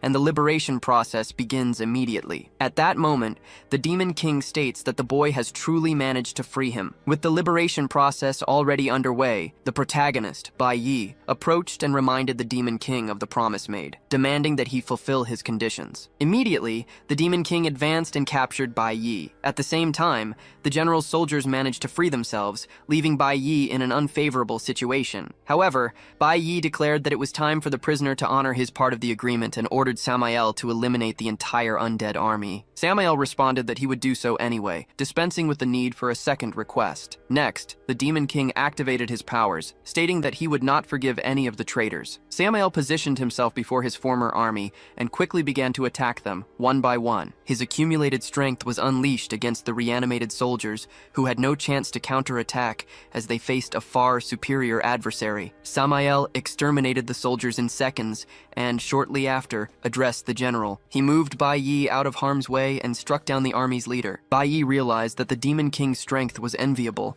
and merely watched as Samael eliminated the enemies. Samael declared that the others still hadn't understood that they couldn't defeat him. The remaining soldiers even tried to react, but they had no chance of victory as they were confronting an incomparably more powerful opponent. The Demon King stated that his former allies had made a mistake by betraying him and would now make them regret it. Samael, the Demon King, vociferated against the soldiers, calling them ungrateful traitors. He unleashed his fury upon his opponents, granting them no chance to react. The Demon King reminded them that this place had been their home, but everything changed with the arrival of that group calling themselves a divine race. He stated that the situation would be different if his soldiers had remained by his side. However, instead of resisting, his allies chose to betray him. Thus, from loyal soldiers, they transformed into mere war dogs for the enemies. With fury, the Demon King asked his former allies if their decision had been worth it. In response, the general claimed that the army had made that decision to survive, as there was no way to win the war. However, the Demon King retorted that it was no excuse. After all, that did not change the fact that they had betrayed their king. The general did not disagree, and therefore expressed his desire to be eliminated forever. But the Demon King declared that he would not consider a traitor's request. He added that traitors like him did not deserve a quick elimination. Instead,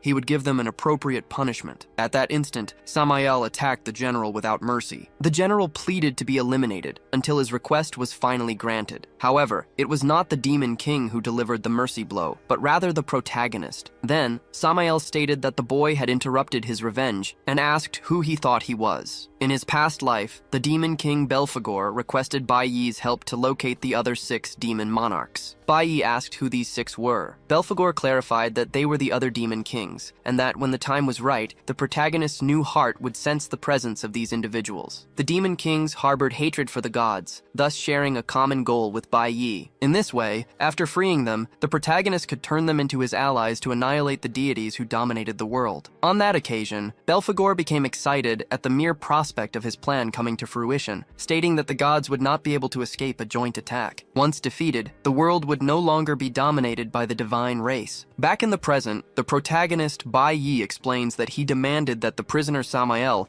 eliminate the enemies immediately after being defeated. However, instead, Samael chose to toy with his targets. Faced with this behavior, Bai Yi felt compelled to put an end to the reanimated spirits once and for all. Furious, Samael declared that the fact that Bai Yi had freed him did not mean they were on equal footing. However, the protagonist argued that the Demon King would not be able to leave on his own, as that tower served to suppress his powers. If Samael wished to remain there forever, he should eliminate him at that very moment. Upon hearing this, even though he disliked the idea, Samael recognized that Bai Yi was right. Then, the protagonist asked Samael if he remembered Belphegor. The Demon King is surprised to hear that name. However, the protagonist reveals that his presence there is due to a condition imposed by Belphegor. Confused, Samael asks how a mere human could know Belphegor. Bai Yi explains that his survival was guaranteed by Belphegor, who granted him a new heart. For this reason, he has an agreement to fulfill, and the first step was to free Samael. Next, the Demon King inquires about the next step. The protagonist declares that he will cause a great commotion in the area. After this conversation, both leave the imprisonment chamber. Upon reaching the second level of the abyss, Samael reveals that the city was originally his. He barely remembers how many years he remained imprisoned there. What he remembers is that after they discovered that habitat full of crystals and demonic power, the situation began to change drastically. This is because a group calling themselves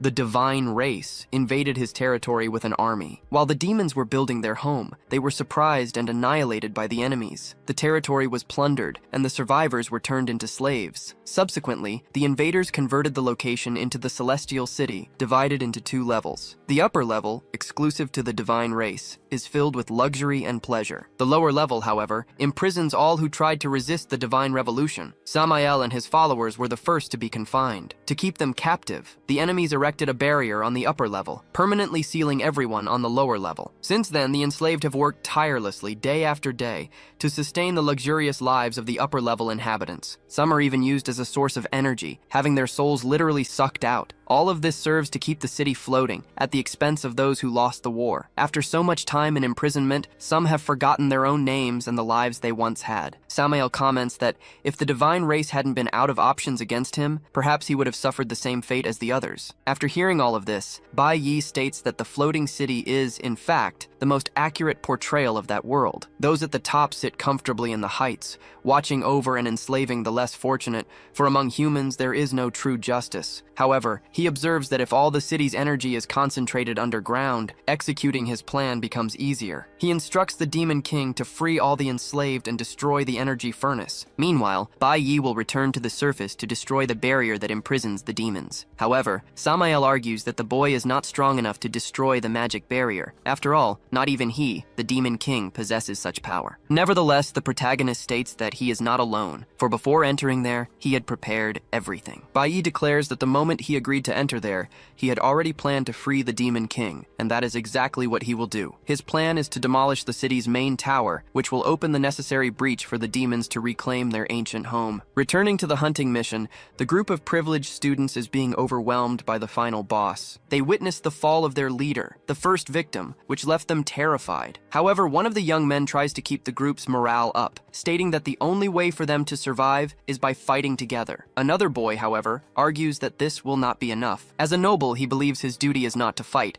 but rather to command others to do so, and he regrets having accepted the mission, had he known it would end this way. He adds that this is no ordinary monster. Therefore, he will not stand by waiting to be the next one eliminated, nor will he continue in this tournament for mere pennies. Annoyed, the young man who had taken the lead replies that he is not there for mere pennies. He reveals that he is not there of his own free will. A flashback shows that, before the tournament began, the Divine Guild sought out the young man at his home, informing him that his wife had been selected to participate in the hunting competition. On that occasion, he explained that his wife had just given birth and was breastfeeding, and he offered to take her place. The Divine Guild member warned that disobeying a direct order was considered a grave sin, and questioned if he and his family were willing to face the consequences. Back in the present, the same young man states that the hunting competition is nothing more than a massacre orchestrated by the divine race for the entertainment of others. He concludes that everyone there is merely a toy for the gods. From the skybox, the corpulent man laughs at the participants, stating that they are amusing when overcome by fear. The twins agree with him, hoping that the boss eliminates all the weak ones, and they consider this to be the best hunting mission they have ever witnessed. Back in the fight, a woman desperately tries to hide from the monster, overwhelmed by an immense dread. She is the wife of the young man who was summoned for the competition, and both were forced to participate, even though she had just given birth. The young man tries to protect his wife from an imminent attack, but this action puts him in serious trouble. From a distance, someone launches an attack against the monster. However, this only makes it even more aggressive,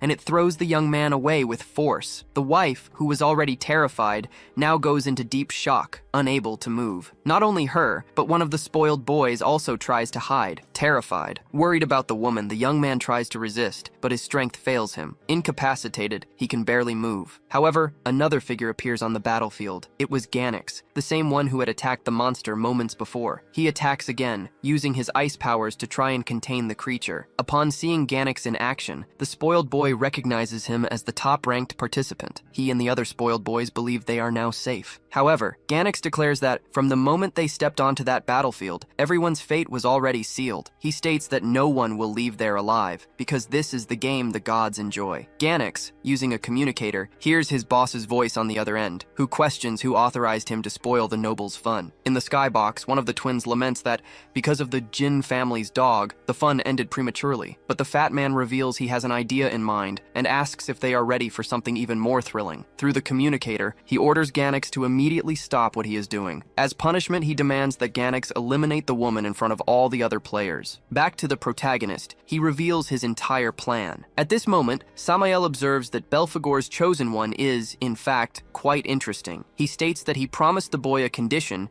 but has not yet fulfilled it. Therefore, Samael declares that he will take the initiative, gifting the protagonist in advance as a form of gratitude for his liberation. The Demon King explains that the young man's heart can absorb all elemental forces. Thus, he injected into the protagonist all the power he had accumulated over the years. Immediately after this, the protagonist felt the force being absorbed. He acquired a new class and now possesses the power of lightning. In addition, Samael gave the boy a ring, explaining that the item can be used as an infinite space storage. The ring also has an additional function. It houses a voice transmitter. Thus, if the boy shouts into the ring, Samael will know his location. No matter where the young man is, Samael will realize he is asking for help and will find him immediately. Samael then revealed that his original name was Samael, but now he is called Liu Yun. He changed his name after certain events, but only shares this information with the few people he trusts. The protagonist promised to keep the new name. However, the protagonist observed that they were running out of time. He announced that he would go up, and as soon as the barrier was destroyed, he instructed instructed the Demon King to remove everyone present from the location immediately. Then, the protagonist called his bird and prepared to leave. Liu Yun promised that the next time they met,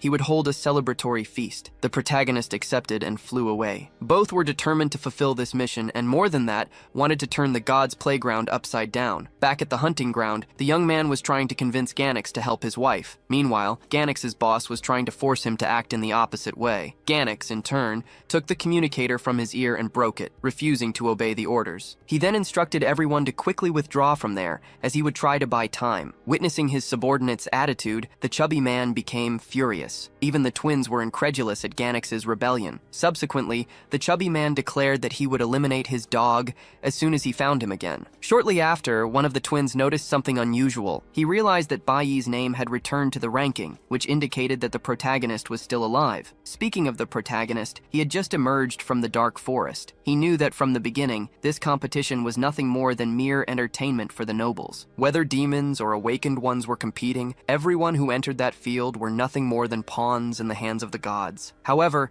he had discovered a way to balance the situation. He would make the nobles themselves also participate in this game. Bai Yi reflects that this world is like a vast forest. Once under the control of the gods, one never finds the right direction. In his previous life, he lived deceived by divine lies. Now, upon remembering, he recognizes the countless mistakes he made. Next, the protagonist locates the monster that serves as the source of evil energy for the forest mist. Its energy is then absorbed. This energy, as it spreads through the air, generates the vast illusions that permeate the forest. However, the protagonist states that this creature is just another one of the divine race's prisoners. The narrative then transitions to a flashback. In it, we see He Li, still a child, being woken by her brother. He woke her and asked her to follow him without question. Both hid inside a hiding spot, and the older brother asked his sister not to make any noise. Healy did not understand the situation until she heard a strange sound coming from outside the hiding spot and realized it was a monster. Furthermore, she saw her parents fallen on the ground, understanding that they were no longer among the living. The creature then approached the siblings' hiding spot, putting them in grave danger. Back in the present, Hilo wakes from the nightmare. The protagonist calms her, explaining that she had been affected by the forest mist, but was now safe. Still frightened, Hilo tries to assimilate what had happened, but the protagonist reassures her, stating that everything would soon come to an end. In the noble's box, surprise takes over as they see Bai Yi's name return. The twins find the turn of events amusing, as at the exact moment the Jin family's subordinate rebelled, their greatest rival returned to the game. Unlike them, the corpulent noble shows no satisfaction, feeling humiliated by all the events. Faced with this, he demands that Thebes release the demonic stimulant. The prince warns that the substance is too dangerous, and that a rank B lord, upon using it, could face severe consequences. However, the corpulent noble declares he does not care about the details, wishing only that everyone inside be eliminated once and for all. Thebes maintains his reluctance regarding this decision. The chubby man, furious, tries to persuade him to change his mind and even attempts to win the twins over to his side. The twins, finding the idea amusing, do not oppose the decision. In contrast, the chubby man's sister tries to dissuade him, but he completely ignores her. The chubby man claims to have the majority on his side and demands that Thebes provide the stimulant. Faced with the pressure, Prince Thebes declares that he will comply with the request. The chubby man then orders them to deactivate the ranking system. For him, points no longer matter. His only desire is to see chaos unfold. Soon after, the stimulant is dispersed into the air. Some of the players do not understand what is happening. However, the monster that was previously contained absorbs the stimulant present in the air. Quickly, it manages to free itself from the ice that imprisoned it. Thanks to the stimulants, it becomes much stronger. The boss, who was already powerful, becomes even more aggressive with this increase in strength. It begins to use the surrounding trees as a food source, sucking their energy. Not only it, but also the other monsters in the region are affected by the stimulant. Unlike the others, Ganax understands the situation exactly. He realizes that the nobles are trying to eliminate everyone inside the barrier. From the private box, the chubby man declares that this is the result of his dog's disobedience. He claims that his doormat should never have tried to escape his control, for being against him is the same as being against the gods. However, something unexpected surprises the nobles. The system announces that the divine barrier's security is failing, and that the protection will soon be deactivated. Frightened, the chubby man questions the reason for such an occurrence. Before any answer is given, the barrier system collapses, and the monsters imprisoned within it manage to escape. Immediately, the twins tremble with fear, ordering that the problem be resolved without delay. Even Prince Thebes, who is usually calm, becomes frightened, imagining that someone destroyed the celestial city's protection. The boss, who was previously contained by the barrier, now finds a more interesting target. It dangerously approaches the chubby man, leaving him terrified. In order for the celestial city to float, a complex energy system was designed to power its thrusters. Essentially, an underground furnace was built, powered by crystals mined in the region. A second backup storage system maintains enough energy to keep the city airborne for at least a month. Thus, should the main energy system fail, the backup ensures continued operation. In this way, the city was designed to float indefinitely. The responsible engineer had promised that, even under attack from invaders, the city would have guaranteed power to remain operational. At that time, the king had declared such a scenario unlikely, as no one would dare attack the divine city. Therefore, the city would have no reason to worry. Now, in the present, the nobles realized their city was not as safe as they had imagined. The prince noticed that the barrier had failed, a clear sign that the main energy furnace had been destroyed. However, he did not know who would be capable of such a feat. The prince, however, was unaware that the demon king had been freed and was orchestrating a rebellion underground. The rebellion leader confirmed the furnace's destruction, delegating the rest of the task to his allies. The moment the main furnace was deactivated, the backup power source was automatically activated. Consequently, the protective barrier resumed operation. The nobles, who had previously trembled in fear, felt a brief relief, believing it had all been just a scare. Shortly after, however, the backup power source was also destroyed, and the devices keeping the city afloat ceased to function. Those in the lower sections of the city watched the upper cabins plummet. As soon as the cabins impacted the ground, the chubby man, in a panic, questioned what was happening with the city's power. Thebes, in turn, pondered that it was no mere coincidence, concluding that someone had deliberately destroyed both power sources of the celestial city. In the city center, the tower that supported the backup power had its structure severely shaken. The guardians of the location were unable to prevent the attack. This was because the one responsible for the destruction was, precisely, a monster with the ability to absorb energy, the same monster that the protagonist had previously captured and turned into one of his allies. After absorbing all the energy, the monster left the city's reserve completely depleted and notified its master that the order had been executed perfectly. Bai Yi received the message. However, he knew that this was just the beginning of the plan. Frightened, He Lu asked what had happened while she was unconscious. She observed the agitated monsters